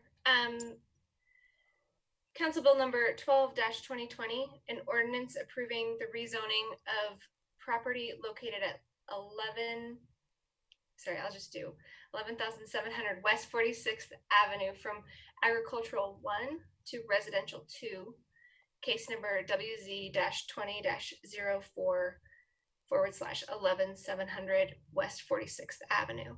At issue, the applicant is requesting approval of a zone change from agricultural 1 to residential 2 for property located at 11,700 West 46th Avenue.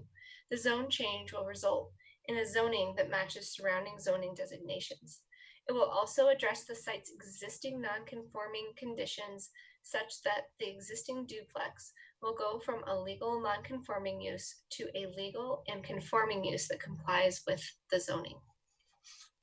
Thank you. This is an ordinance on first reading to set the time, date, and location for a public hearing. Ms. Beck, Nosler Beck, a motion is in order. I move to approve Council Bill number, wait, did I just go to the wrong one? Nope, you're good. Got it, sorry. I move to approve Council Bill number 12-2020, an ordinance approving the rezoning of property located at 11,700 West 46th Avenue from agricultural 1 to residential 2. Order it published with public hearing set for Monday, July 27th, 2020 at 7 p.m. as a virtual meeting, and that it take effect 15 days after publication. Second. Second.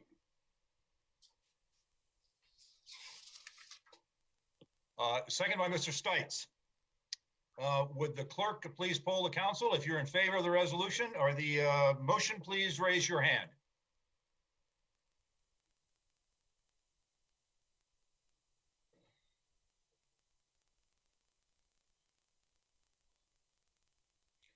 Mr. Mayor, the motion is passed unanimously.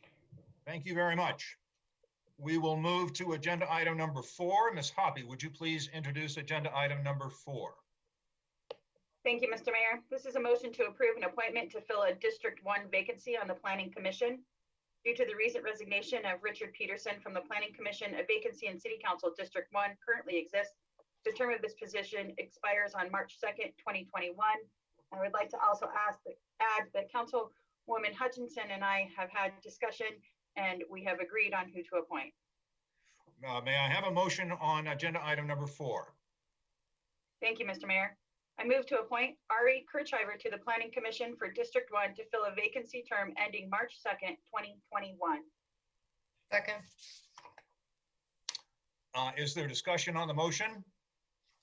Hearing none, will the clerk, will you please raise your hand in favor of the motion? And will the clerk please poll the council? Mr. Mayor, the motion has passed unanimously. Thank you very much. Before we proceed to our next item, we're going to take a 10-minute recess. We will come back to back in order at about 8:52. Thank you.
reconvene our meeting. We are now on agenda item number 5.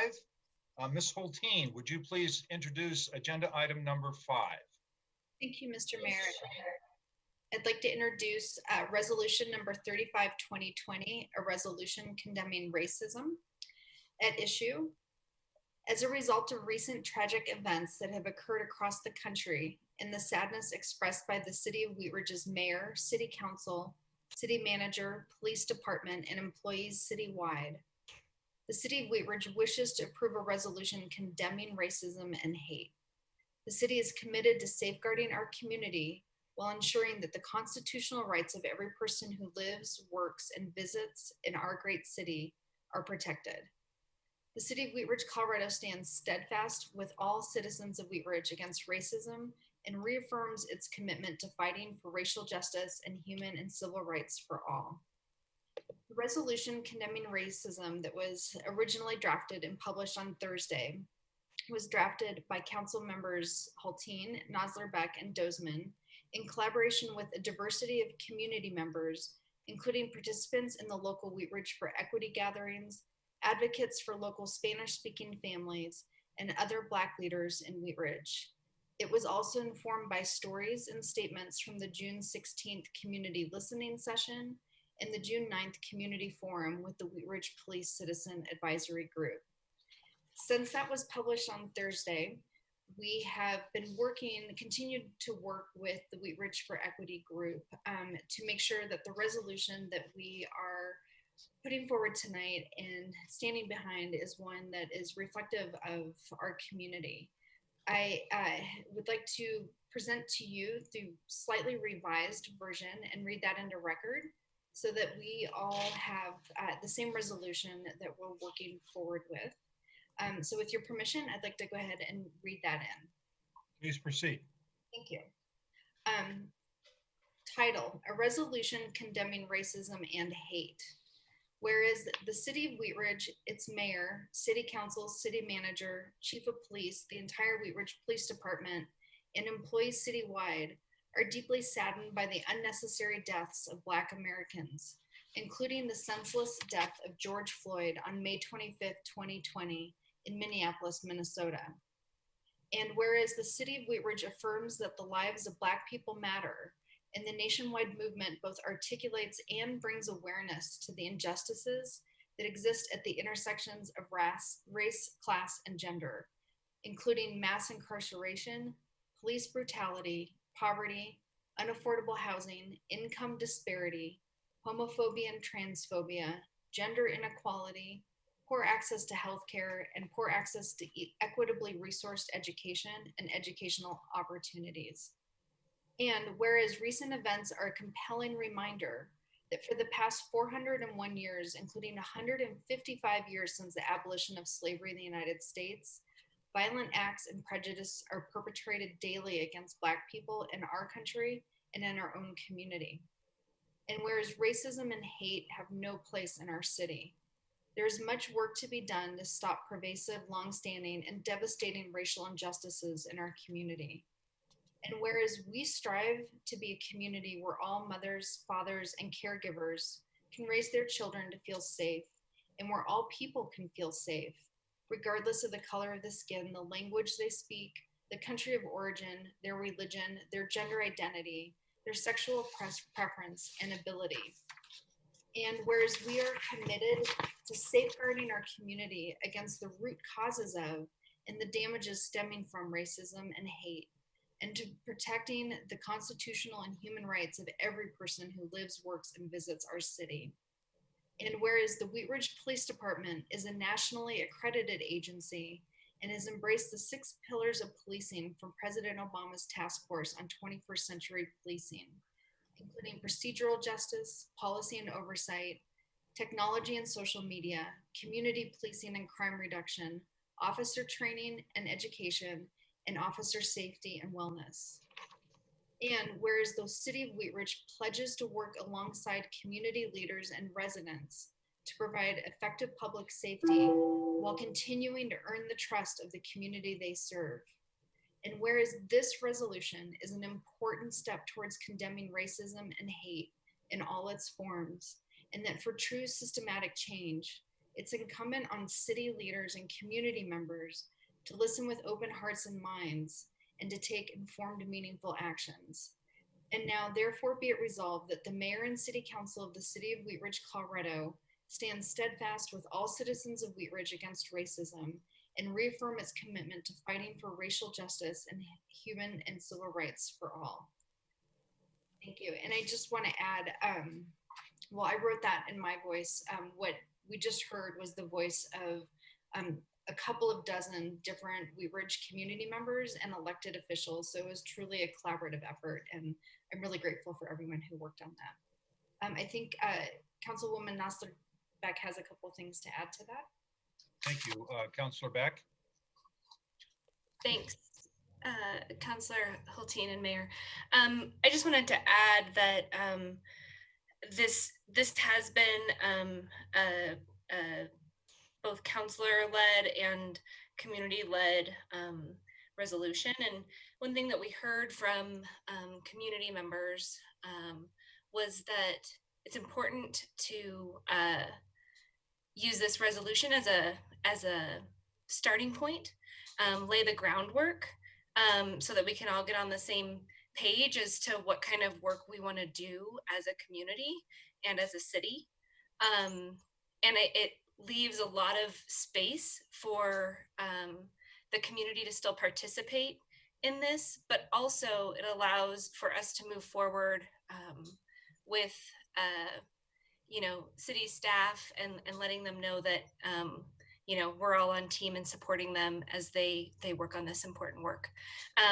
We took into account that we've had some people participate in the Wheat Ridge for Equity gatherings that are happening at 6 o'clock most nights over on the Green. And we've had people from outside of Wheat Ridge come and visit. We had and members from the NAACP come and join us and help us understand some more as to how we can move forward and bring the whole community along with us. And so, it's been a collaborative effort, but I think the important piece about this resolution that Councilwoman Dozeman and Councilwoman Hulteen and I had worked with other members of council as well on is that this is the starting point. And I look forward to working with all of you on it. Thank you. I know we may have some more discussion with council, but I would like to also have the opportunity for the public to speak on this issue. And I would like to go to in-person comments. Ms. Scheck, do we have citizens in our council chambers who would like to speak on this item?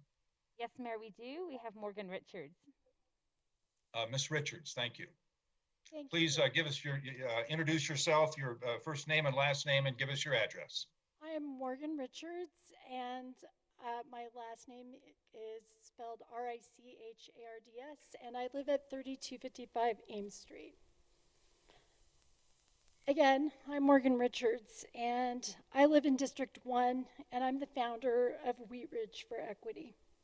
Thank you for this opportunity to speak about this resolution, which is an important first step to address racism and hate in Wheat Ridge.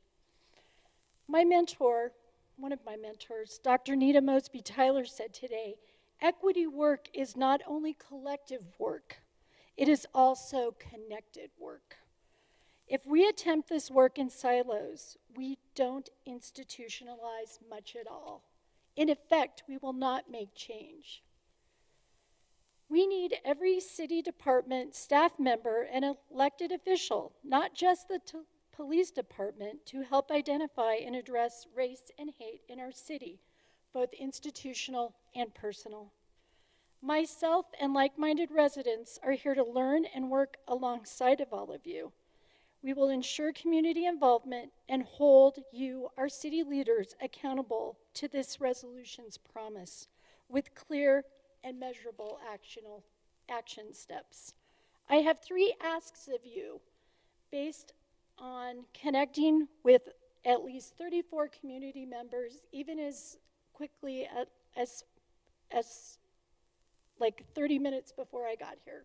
I was still hearing from people starting Thursday. As soon as I got it, I started pushing it out because it is very important to have broad-based community support for this work. So my 3 asks. I would like to see, number 1, commitments for equity training by a qualified and recognized equity trainer for our city leadership and staff. 2, I would like to see a community task force made up of diverse coalition members to help oversee, inspire, and inform this work. I would like, thirdly, that the task force lead a transparent, systemic review of our Wheat Ridge departments and processes. Thank you very much for your vote tonight against racism and hate. This work matters to the ability of our community to thrive. Thank you. Thank you, Ms. Richards. Ms. Scheck, do we have additional citizens in the council chambers?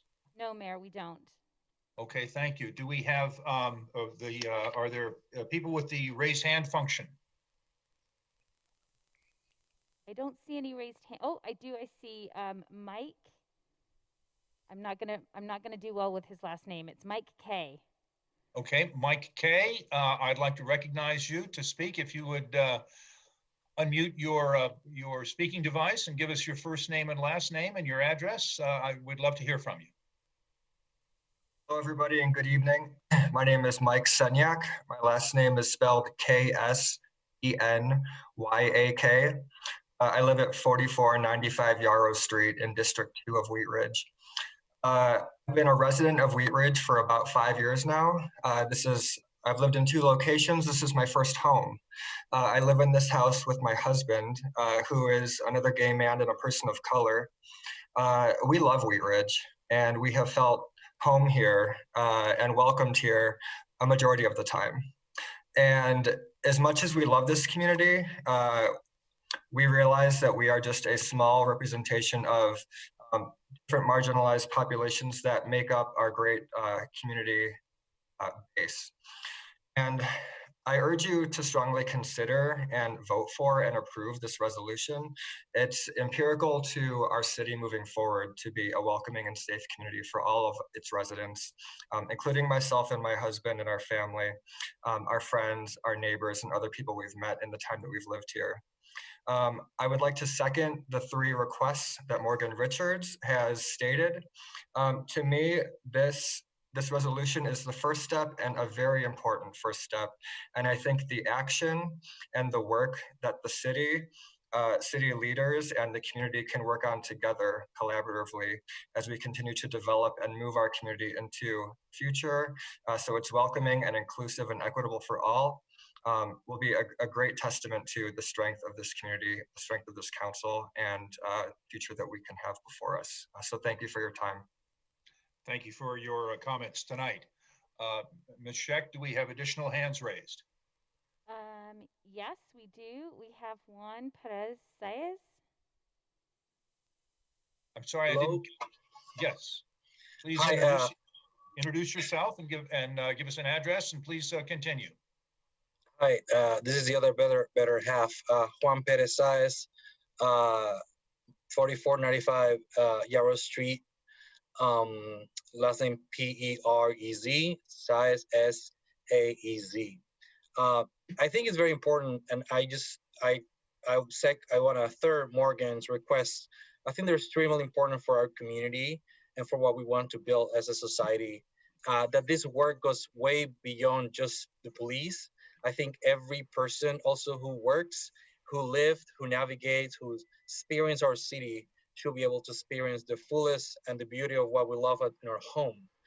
If I tell you how many times I have walked with my husband into the rec center and I have been asked if we are friends or if we know each other or why we have the same membership, it's just like a constant thing, which is always really weird. And most of the time we just laugh about it. And other times we just feel like strangers or feel like someone is scrutinizing who we are and what we do. Needless to say, as a person who's also an immigrant and who love the city, like I cannot even imagine what the Black community in Wheat Ridge have to go through. And so I think it's very important for you all to take a vote tonight and think of every single one of us, members of our communities, who are also willing to work side by side with you to make this happen. And I hope you consider and support this statement. Sorry for my dog. Thank you very much for your comments, and we appreciate you being here. Ms. Jack, are there additional hands raised? I don't see any other hands raised at this time, Mayor.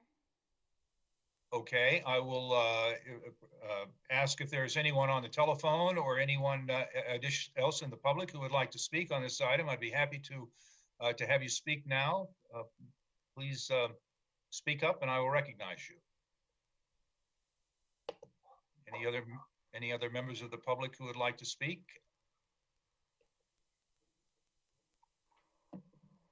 I don't hear any members of the public who would like to speak at this time. So I'm going to close the public comment portion on this item and open this up to questions or comments from council. Please raise your hand. Ms. Weaver. I just want to thank the three counselors and all of the public input that was involved with this. I just think this is fantastic, and just want to thank Ms. Nosler-Beck and Ms. Hulteen and Ms. Dozman for their time, and for all of the people who, all of the unnamed people that have been involved with the listing sessions and all of these different things. So thank you all, and I'm definitely supportive of this. Thank you, Ms. Weaver. Additional comments, questions from staff or from council? Ms. Hoppy, and then Ms. Hulteen. Thank you, Mr. Mayor. I want to also say thank you to Councilwoman Hulteen, Nosler-Beck, and Dozman for going out there and having the hard conversations and looking hard to find people to be a part of this collaboration and listening to their voices and being able to get it put onto one piece of paper is a feat, and it's an amazing work. And so thank you very much for all of your work and bringing this to us so that we can support it. Thank you, Ms. Hoppy. We'll go to Ms. Hulteen. Thank you, Mr. Mayor. I've said this once and I'll just say it again. I'm so grateful for all the community members who we've been able to work through. I learned a lot in the last week. I learned something new, I feel like every 15 minutes for a week straight. And it's because I have my own perspective, and there's a lot of different perspectives in our community. And when Ms. Dozman and I hosted the community listening session a week ago, for the first time that I know of, we had 3 languages spoken at a community engagement event, and it was really powerful to hear voices we don't normally hear from. So I want to share something that I've read before at council as a resident. But when I was working in real estate when I moved to Wheat Ridge, and when I put my house under contract and I was reading through the 100,000 documents you get from your title company, and I looked at the plat for my neighborhood, and I bought my house from the family that actually built the house. And I think that's just a really wonderful, unique gift that a lot of us have in Wheat Ridge. But when I was reading the plat, on the plat were some covenants that were recorded in March of 1946. And I'm just going to read to you Covenant D read, "Only persons of Caucasian race shall use or occupy any building on any lot. This covenant shall not prevent use or occupy by domestic servants of a different race domiciled with or in employ of a white owner or tenant." And that was one of my first introductions to Wheat Ridge, other than using the fabulous rec center and the trails. And I've remembered that for the 8 years that I've lived here. And of course, we've come a long way, but I think sometimes moments in time like this remind us that some of the things that we experience in our day-to-day lives, weren't like rooted in the intentions that we feel like we have right now. So I've heard from a lot of people feeling conflicted between feeling good and being a good person and really feeling like, oh, I'm not a racist. And I think this is a point in time where you can be a good person and like really examine what does racism mean for you in your community. And I hope we can all step into that uncomfortable space so that we can learn and grow as much as I have, thanks to our community members in the last week. And I wanted to close with, as I've been told, I have a lot of work to do, and I'm grateful for people who are willing to tell me that, and I'm ready to do the work. So I just want to thank everyone, and thank you, co-counselors and community members. Thank you, Ms. Hulteen. Additional comments from council. Mr. Urban. Thank you, Mr. Mayor. As the father of 2 biracial children and as the husband to a person of color, I don't think anybody here would disagree that we should hate racism. We should do whatever we can to end racism. My concern here with this document is quite numerous, so I just want to kind of go through this. First of all, the title of the document asks us to condemn hate, which is sort of difficult to wrap your head around because the word hate means feel intense or passionate dislike for. And then the word condemn means express complete disapproval of. So we're hating hate, which doesn't make sense to me. And I think that our use of Mr. George Floyd's name in this document and then sort of dilute it into other areas is somewhat of a disservice to his legacy. So I would like us to try to do what we can to rework this, and I can go through the whereases individually. Because in my mind, as we look at this and we consider that Black Lives Matters, we need to know that we are laserly focused on that particular issue and not dilute that focus on a variety of other issues that have been presented in this particular document. So as it relates to the title of the document, I'd like us to go back to what is the original title, which is a resolution condemning racism. It's not that we don't condemn hate, but you're basically saying the same thing twice. So I would like to add that, and I can provide a list of these changes as well. In the first whereas clause, we indicate that we are deeply saddened by the unnecessary deaths of Black Americans. I'd be curious as to what are the necessary deaths. I don't think that there are any. And then we indicate that we mentioned Mr. George Floyd and the death. I think we can strike the word death and insert the word killing. In the second whereas clause, I think the word affirms needs to say reaffirms, because I believe the city of Wheat Ridge has affirmed and will continue to affirm the lives of Black people matter. And I would like that second whereas clause to have a period after the word matter and strike the remaining segment of that whereas clause. The third whereas clause, we have rightfully edited the number of years as 401. You can do the math on the 155. I think it's 157, but 155 sounds right. That's fine. I do have a problem with the indication that where it indicates prejudices are perpetrated daily against Black people in our country and our own community. I don't believe that's a factual statement that within the city of Wheat Ridge that we've had violent acts or prejudices perpetrated today, Monday, June 22nd. And so I'm fine with calling this out and saying that there are violent acts and prejudices that are perpetrated against Black people in our community. But to suggest that it's happening on a daily basis is an inaccurate statement and an overly broad stereotype of the situation. Let's see, this is the 1, 2, 3, the fourth whereas clause. I think we can leave that whereas clause simply as whereas racism and hate have no place in our city, period. Because the next whereas clause, I think, covers the same part as that second paragraph. So I would leave that next whereas clause pretty much the same. The whereas clause that talks about the Wheat Ridge Police Department as a nationally accredited agency and has embraced the 6 pillars of policing from the President Obama's task force on 21st century policing, including I would strike the words procedural justice and insert what is the actual term, which is building trust and legitimacy.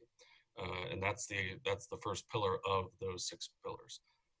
And then on the next whereas clause, under the previous edition, not the most recent edition that Ms. Hulteen read into the record, I would like to insert the phrase City of Wheat Ridge, its mayor, city council, city manager, chief of police, and the entire Wheat Ridge Police Department, because we don't want to necessarily put it on the back of our police officers to do all this work. We as the entire city government need to do what we can to move this ball forward. So, and then the last whereas clause, I would remove the phrase an important step and insert the phrase a small step, because as much as we want to pat ourselves on the back for passing a resolution does absolutely nothing to truly end systemic racism.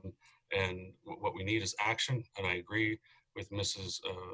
Morgan Richards that we need to take action within the city, but passing resolutions and patting ourselves on the back that we're doing this just doesn't ring true to me. So those are my changes, and I can forward those on if anybody would like to consider those changes. Thank you very much. Additional discussion from council on this resolution. Ms. Dozman. Thank you, Mr. Mayor. I wanted to thank Councilmember Hulteen and Councilmember Nosler-Beck for their work on this issue. It's really hard to step into this space without having the lived experiences of people of color. So it's really been a situation where we've had to listen and we've had to learn and we've had really to examine ourselves and our lives and our privileges that the people of color do not believe that they are awarded in our society. And I've really appreciated the stories that have been shared in our community, especially the ones that were allowed to be shared in another language at Councilmember Hulteen and my listening session this moment in time, because I think it's we have this marginalized population, and we've experienced this a lot in our communities where, especially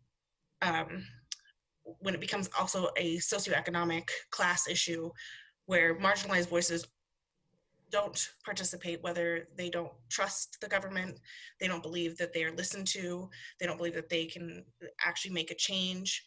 And so we've seen a lot of our Title I schools targeted for closure, and we have a large Title I population that are on free and reduced lunch in our community. You know, it's been a struggle for those community members to have access to those resources. And I think that the pandemic has heightened our awareness at the inequities that exist in our society and in our institutions. And I really want to thank Morgan Richards for putting together this equity group that has been meeting on a regular basis. I know Councilmember Nosler-Beck has attended several times. I've been able to make it out there once, and I really appreciate these voices gathering and having the courage to let us know what it is that they experience on a regular basis in our community that we may not see. And to Mr. Urban's points, as far as the semantics of the resolution, I would agree that this is a small step, that this is just a statement, and a statement without action behind it isn't really something or anything. So I think it's important for us to take a stand against racism and for us to be aware that we have a lot of work to do in the future. And so I'm not sure why these changes weren't sent and submitted at an earlier time, or if you just wanted to discuss it this evening.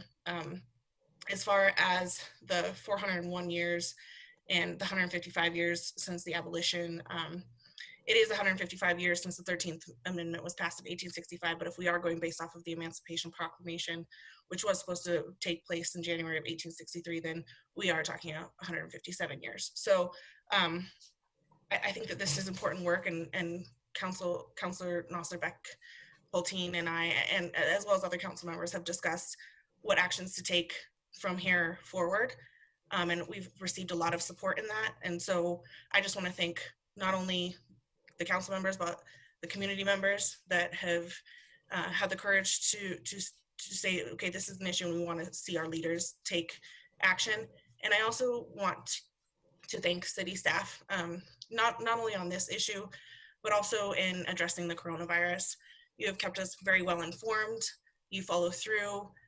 You guys have been fantastic, and I have seen a lot of positive comments from the community members and business owners saying that like they trust our local government because of how accessible, transparent, effective, and efficient you have been. So I just wanted to thank everybody. Thank you, Ms. Dozman. Ms. Nosler-Beck. Thanks, Mayor. Just a couple of things. I think it's important, and I kind of said this before too, but to understand that the reason we put together this resolution for tonight was that we wanted to do the work, and this is meant to set the stage. And I don't want to let us get stuck on making this perfect, so that we can't do the work that needs to get done. And we have a lot of really great ideas. As Morgan said in her statement, we have some great ideas coming through the community on what we can do. We will also want to hear from city staff and from Chief Murtha on this. And you know, I think it's more important for us to move forward on the overarching goal. I think we all know what we're trying to accomplish with this resolution, and push this forward tonight, so that we can get to the real meat here and what we're trying to accomplish. So just appreciate everybody's consideration. Thank you. Thank you, Ms. Hoppy. Thank you, Mr. Mayor. For me, I can support this as it is, because I know that a lot of citizens' voices are in this. Like Ms. Haltine had said, while she read it in her voice, it was the voice of many people that that brought it together. If we are unable to come to a place tonight where we can support this and it turns into a wordsmithing marathon, then we'll be 3 more weeks down the road. And so I understand that there is some urgency to try to get this out tonight. And so I'll support it as it is. And if Councilmember Urban really doesn't like the title, I'll support taking the "and hate" off of the title. But as far as the rest of it goes, I can support it the way it is. So I just hope that we can come to a place where we can go ahead and pass this tonight, so that we don't end up being further down the road. Thank you. Additional discussion, Council?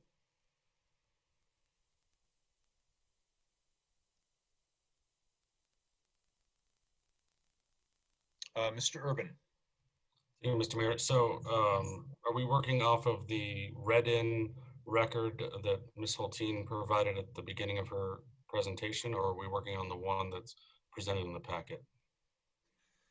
Well, we don't have a motion on the floor. So Ms. Haltine, there's one in the packet. The version that was read by Ms. Haltine is somewhat different than that, but we don't have a motion on the floor. So I suppose it's available to do what with as we desire.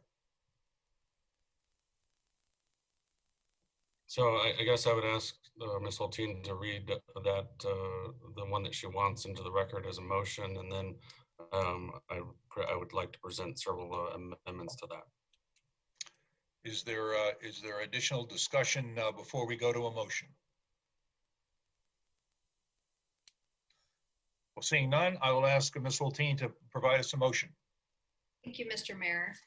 I move to approve resolution number 3520, a resolution condemning racism and hate as revised and read into the record tonight. Is there a second on the motion? Second. There's a second by Ms. Nosler Beck. Is there discussion on the motion? Mr. Urban. Thank you, Mr. Mayor. I would move to change the title of the resolution, a resolution condemning racism, period, and removing the words "and hate." Is there a second on the amendment? I will second that. There's a motion and a second on an amendment to delete the words "and hate" from the title. Is there discussion on the amendment?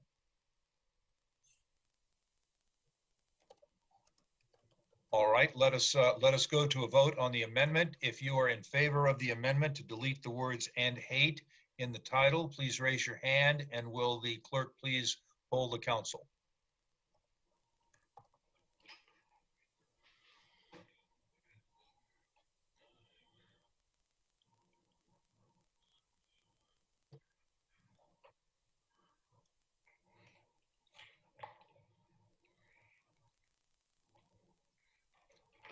Mr. Mayor, 4 people have voted in favor of the motion. All those opposed to the motion, same sign. Please raise your hand. 4 members have voted against the motion. Would you care to break the tie, Mr. Mayor? Well, I'm not crazy to do that, but I will vote against the motion.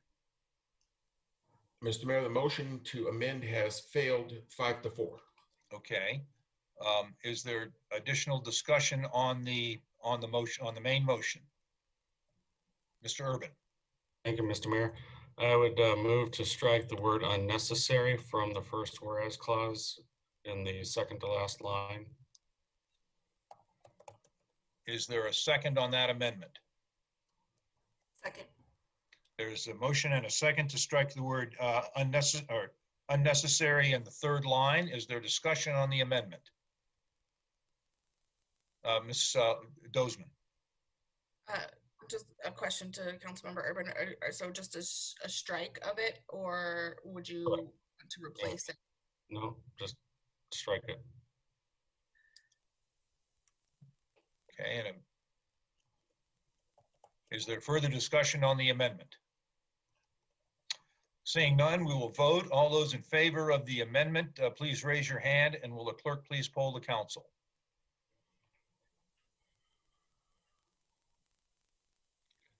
I see 4 aye votes, Mr. Mayor. How many of you? All right, all those opposed, same sign.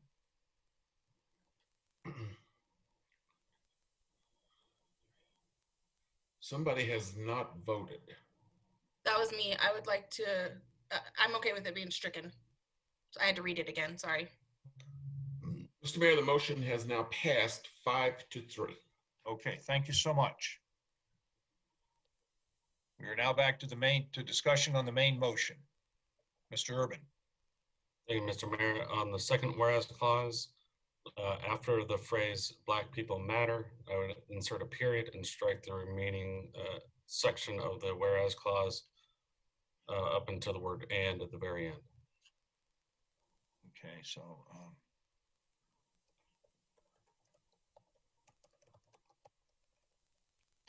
is there a second on the amendment? This is to put a period after matter and strike everything before the "and" in the last sentence. Is there a second on the amendment?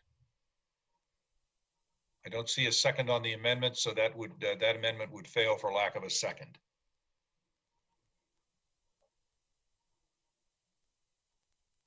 Is there further discussion on the motion? Mr. Urban. Thank you, Mr. Mayor. Let's see here. In the fourth whereas clause, says racism and hate have no place in our city. I would leave that sentence, but remove the next one, which states there is much work to be done to stop pervasive, longstanding, devastating racial injustices in our community.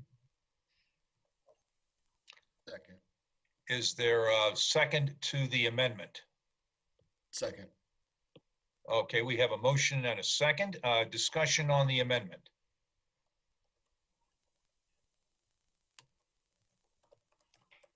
Seeing none, we will go to a vote on the amendment. All those in favor signify by raising your hand. All opposed?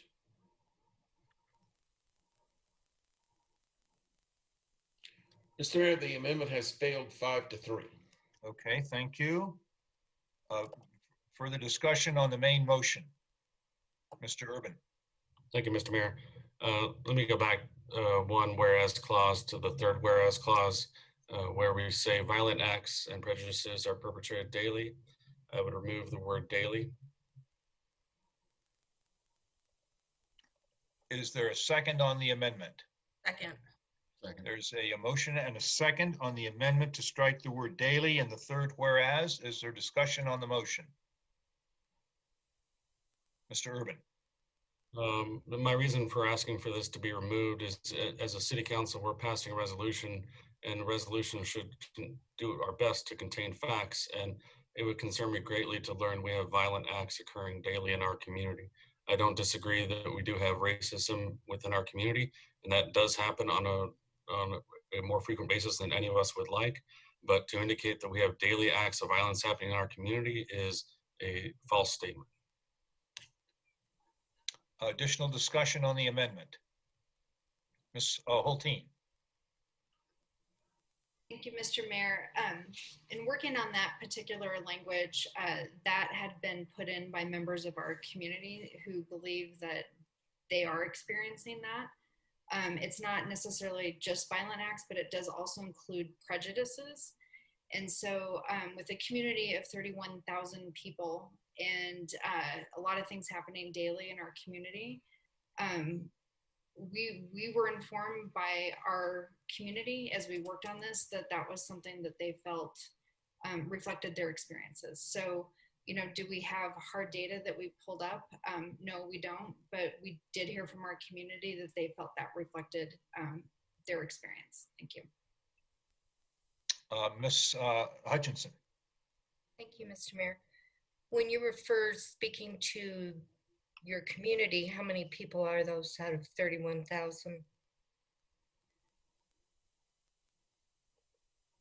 So we were working with a group of, I think Ms. Richards mentioned that there are about 35 people that are informing her group. So again, we didn't talk to the whole community, but it was vetted and reviewed, and that language was put forward by their group that they felt that that does reflect their community. And so I don't feel like I'm in a position to question that that is what they shared with me. It just seems to me like that's a generalization. So, I mean, everybody has things that go on with them every day. They have good days, bad days, kind of thing like that. But this is like a broad statement that it is happening every day. And I don't think it happens every day myself. I've been here a long time too. I walk around the streets and things like that. I don't know what happens to everybody in every neighborhood, but it just seems like a generalization. So I would like to see that taken off too daily, because I've even had kids in schools and things like that that I don't get all that from the kids and stuff. So thank you. Ms. Weaver. Sorry about that. I think daily is totally acceptable, and I can only speak as a woman, but when I go out, I daily think about violence against me and if I'm safe, and I can't imagine the added safety factor of all of the other things we're discussing. And so I really feel like if our community is saying it's happening on a daily basis, I know that I don't, you know, whereas I don't have violence perpetrated against me, do I think about it every time I leave by myself? Thanks. Thank you. Additional discussion on the amendment? Seeing none, will the clerk please poll the council on the amendment? All those in favor, raise your hand. Opposed?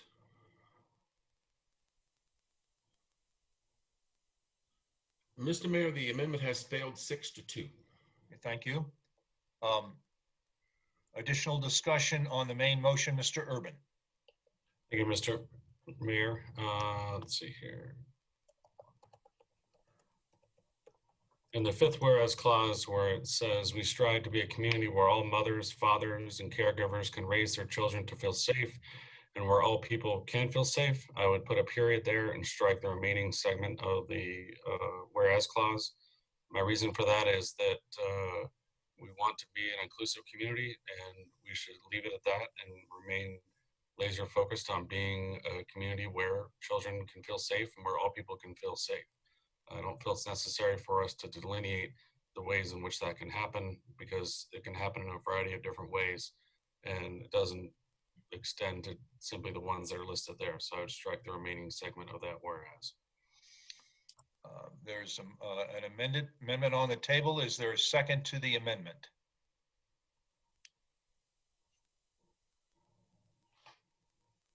Second. Okay, we have a second by Ms. Hutchinson. Is there discussion on the amendment? Ms. Hulteen. Thank you, Mr. Mayor. Again, I can speak to that language. Specifically, it was provided to us by a woman who works with an advocacy group who advocates on behalf of Spanish-speaking families. And she actually called into our listening session, and then I arranged for a translator once we started working on this to get her perspective. And she very specifically, as part of her family advocacy, is very concerned that the color of the skin of her children and that the fact that there are non-English speaking people in her family makes them less safe. So again, this was language that was put forward by people in our community who are experiencing this. Thank you. Additional discussion on the amendment? Okay, we will take a vote on the amendment. All those in favor signify by raising your hand and the clerk will poll the council. Opposed?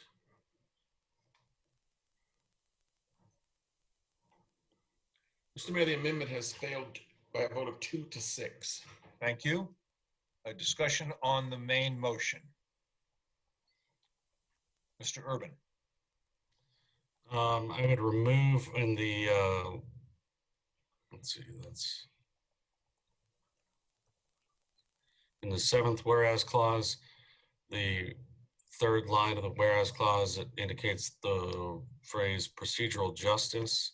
And I would replace that with building trust and legitimacy, which is the actual pillar within that task force outline of the 6 pillars. Second. We have a motion and a second by Mr. Stites. Discussion on the amendment.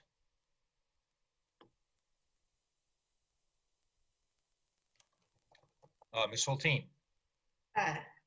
I have not looked to verify that, but Mr. Urban, assuming that that is something that you've verified and this is moved through as a typo, that information was provided to me by Mr. Goff. So if in fact that is the correct thing, then I would support this. Mr. Urban is correct. Okay, then I will be supporting that. Okay, additional discussion on the amendment. All right, seeing none, let us vote on the amendment. All those in favor signify by raising your hand.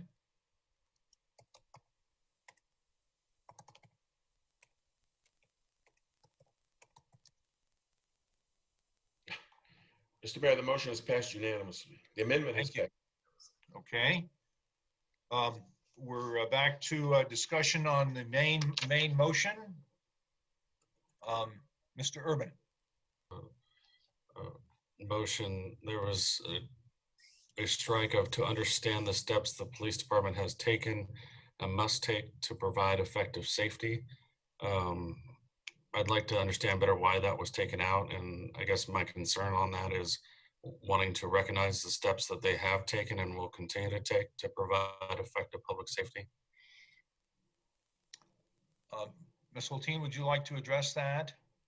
Sure. Again, that edit that has come through was a very, very strong advocacy piece that we heard from the Wheat Ridge for Equity group. They really felt that in that particular whereas that, again, we're looking at what we want the whole of Wheat Ridge to do and really taking a look at what we need to be doing moving forward. So that was, I would say, one of the strongest advocacy pieces that they came forward with that they felt needed to reflect what they're looking for. And I support it. Ms. Hoppy? Thank you, Mr. Mayor. I would just like to say that there's work to be done, and not only just in our police department. And while our police department has taken several steps, and we're in the process of taking those steps prior to all of this happening, I think that it's appropriate to strike the police department out of there, because it really leads to say, as a community as a whole, and it doesn't pigeonhole just the police department as someone who needs to be working alongside community leaders and residents. So I support it remaining stricken. Mr. Urban? Thank you, Mr. Mayor.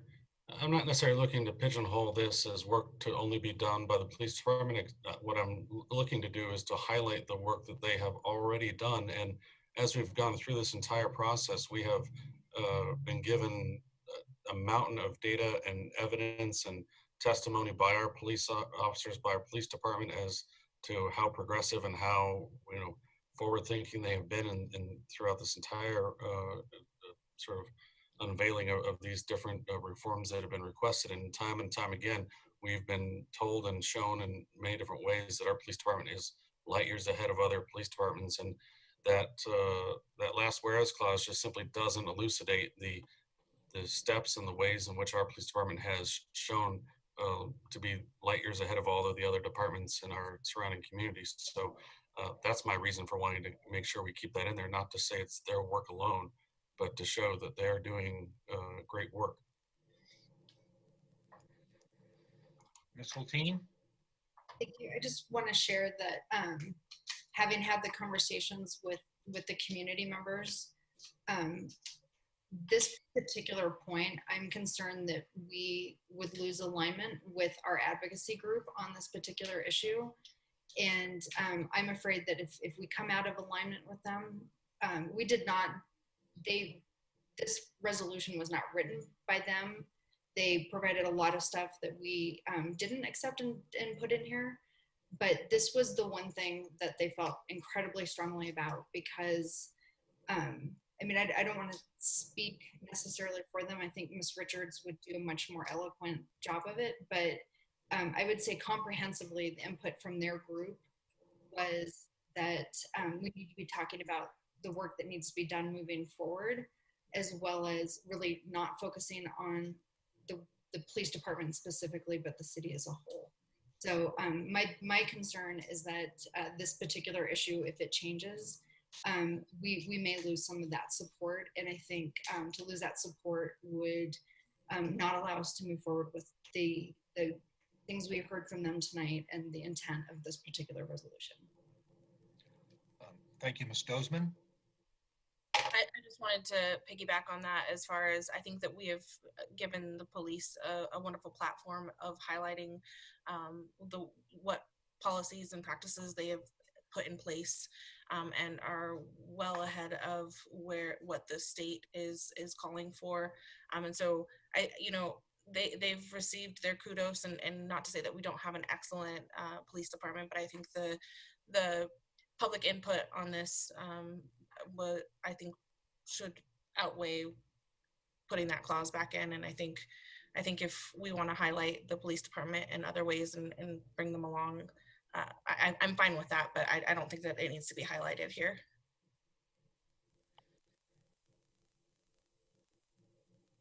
Mr. Urban. Thank you, Mr. Mayor. I would move to add to that 8th whereas clause, the city of Wheat Ridge, in particular, our Wheat Ridge Police Department, and then go on to pledges to work alongside our community leaders and residents.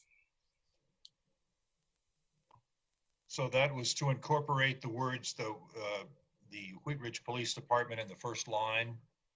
The city of Wheat Ridge, in particular, the Wheat Ridge Police Department. So the words in particular, the Wheat Ridge Police Department.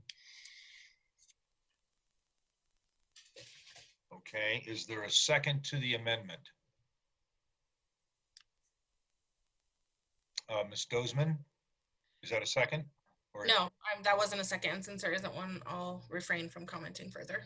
Okay, let me see if we do get a second. Is there a second to Mr. Urban's amendment?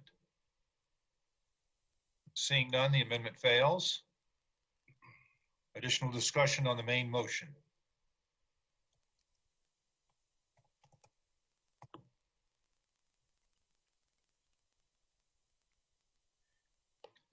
Is there any more discussion on the main motion? We have taken a couple of amendments, I believe. I'm not quite sure. I don't have a tally on them, but I'm sure someone else does. Is there additional discussion on this item before we go to a vote? Okay, seeing none, will all those in favor of the amended motion please raise your hand, and will the clerk please poll the council?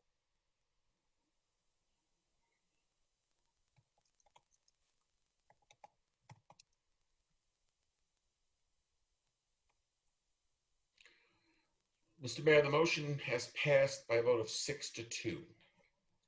Thank you. Thank you very much for that discussion. We will now move to agenda item number 6. Mr. Urban, would you please introduce this item? Thank you, Mr. Mayor. Resolution 36-2020, a resolution of the Wheat Ridge City Council extending the request for the wearing of face coverings in all Wheat Ridge businesses. City Council approved resolution June 1, 2020, requesting customers of all Wheat Ridge businesses to wear face coverings. The request expires midnight tonight, June 22nd. This resolution will provide an extension of that request through July 27th, 2020. Thank you, Mr. Goff. Do we have a staff presentation or any remarks on this item? No, we don't have anything tonight. Okay, so this is to extend this mask order out. Is there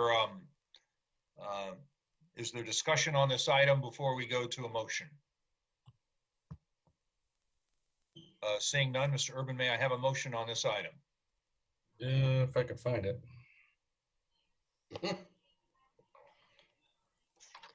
All right. I move to approve resolution 36-2020, a resolution of the Wheat Ridge City Council extending the request for the wearing of face coverings in all Wheat Ridge businesses through July 27th, 2020. Second. There's a motion and a second by Ms. Hutchinson. Is there discussion on the motion? Mr. Stites. Thank you, Mr. Mayor. I'd like to amend the motion, replacing the word request with the word recommend, so it matches what the CDC and Jeffco Public Health are both putting out there. Is there a second for the amendment from Mr. Stites? I'll second that. Who was there was somebody before Mr. Urban. Who got the second? Ms. Weaver. No. Could you repeat the amendment? For whatever reason, it was very soft and I didn't hear it. Okay, so the second, Ms. Weaver's. That was Val. Oh, that was Val? Okay, so we have an amendment and a second. And Mr. Stites, would you please restate your amendment? Yes, Mr. Mayor. I amended the word request with the word recommend so that it matches the CDC and the Jeffco Public Health orders. Thank you. Okay, so we have an amendment to change the word request to recommend. Is there discussion on the amendment? Ms. Hoppy? If we were changing this back to a required order, then I think it would be worth all the time and staff time to go and change out all of the signage again and to contact all of the businesses again. But at this point, they have their signage up that they received from staff. They've had their, the staff gets out and talks to everybody. And so I think for just this one word that kind of means mostly the same, it's sort of splitting hairs. So I won't be voting on this amendment only because I feel like it could potentially be a kind of a time waste for staff. Additional discussion on the amendment. We will go to a vote on the amendment. All those in favor of the amendment, please raise your hand, and will the clerk please poll the council?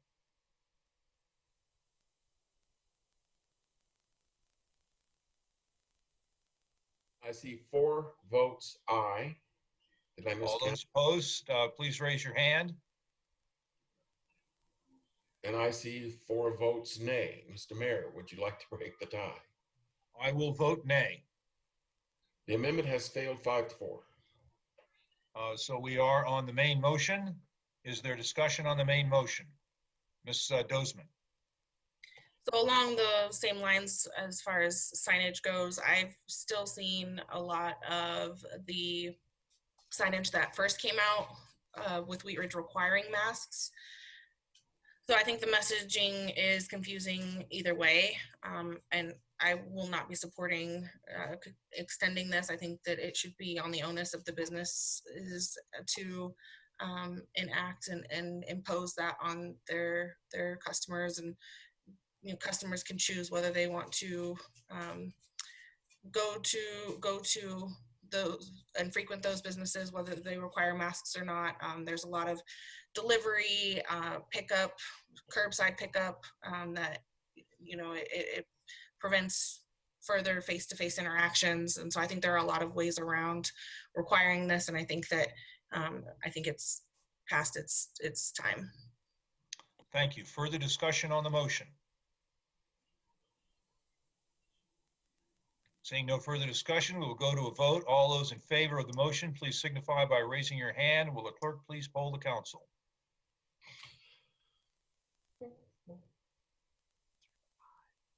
Nay? Anybody voting nay? Mr. Mayor, the motion has passed 5-3. Okay, well, thank you very much. That concludes our agenda items.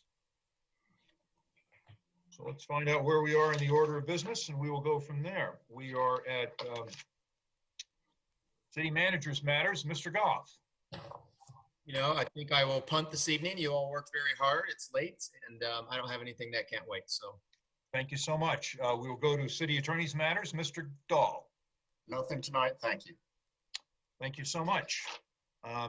We will go to Elected Officials Matters, and we will start with our clerk, Mr. Kirkpatrick. Mr. Mayor, I have nothing new to report to council this evening. Thank you so much. I don't see Treasurer Mr. Miller, but if he is here, I would entertain his comments. Okay, I don't see Mr. Miller. Ms. Nosler-Beck. Thanks, Mayor. For what we heard from members of the community and from City Council tonight, with the passage of the resolution to condemn racism and hate, I think that it's important that we have some action items to back up what we've passed. And so I would like to add a study session to the schedule, hopefully for this summer, to have a facilitator work with council and start the work on potentially standing up a Wheat Ridge Race and Equity Task Force.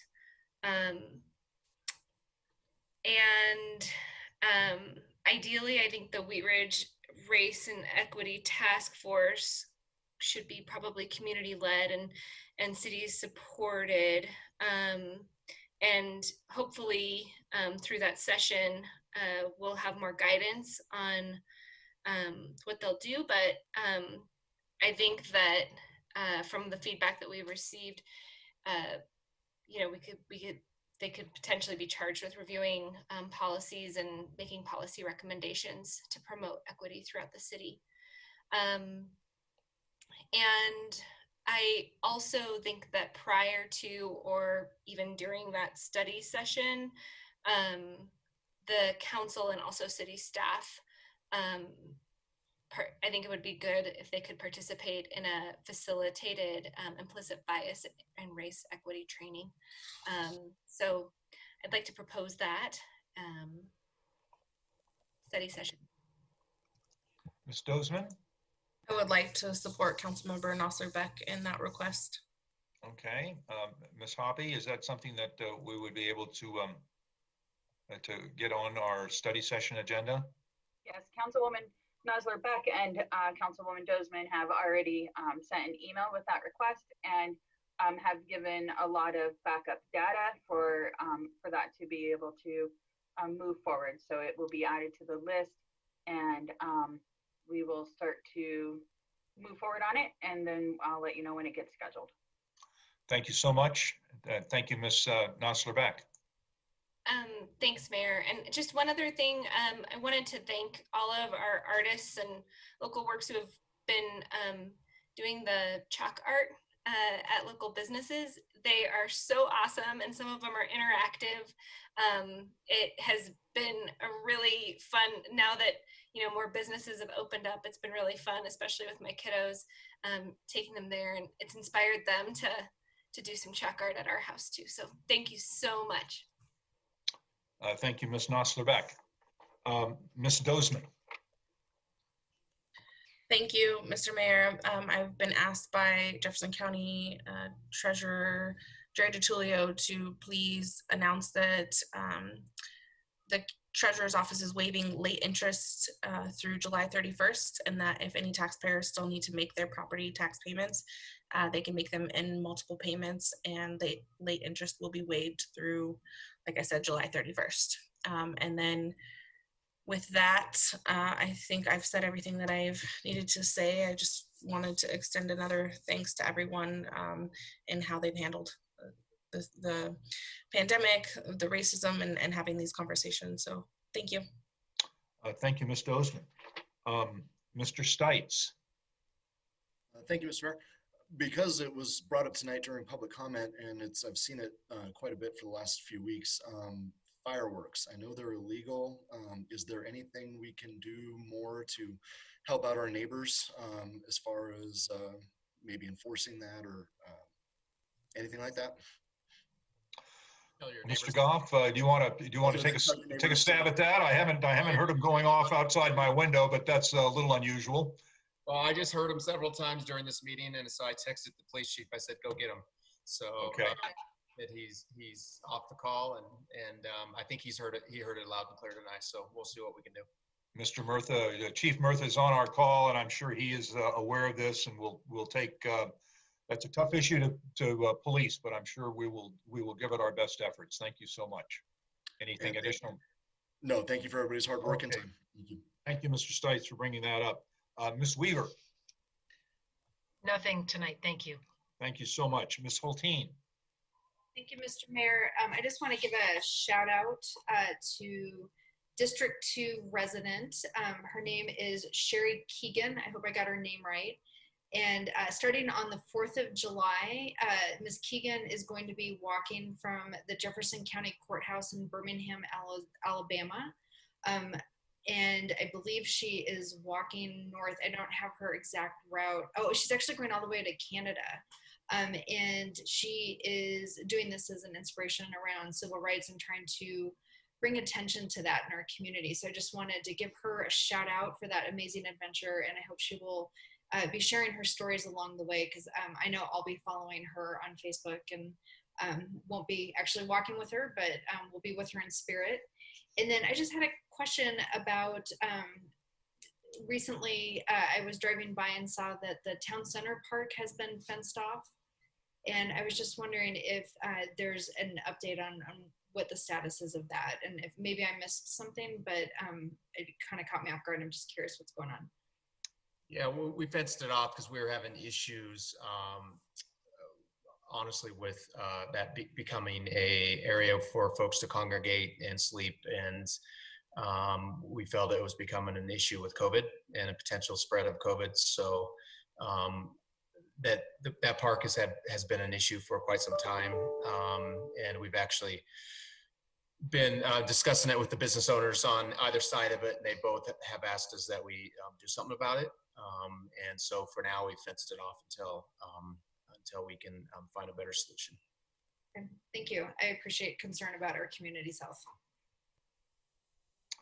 Thank you, Ms. Hulteen. Mr. Urban. Thank you, Mr. Mayor.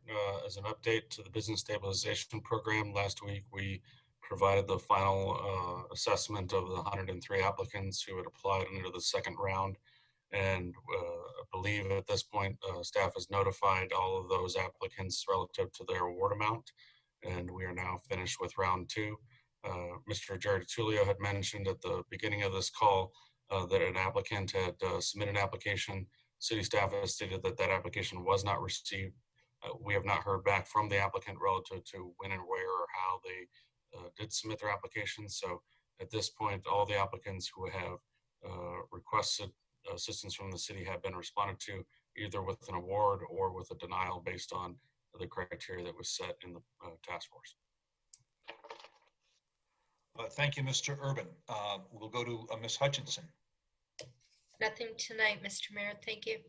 Thank you very much. Ms. Hoppy. Thank you, Mr. Mayor. Just one thing I wanted to bring up, because we were talking about public notice policy and procedures for land use cases.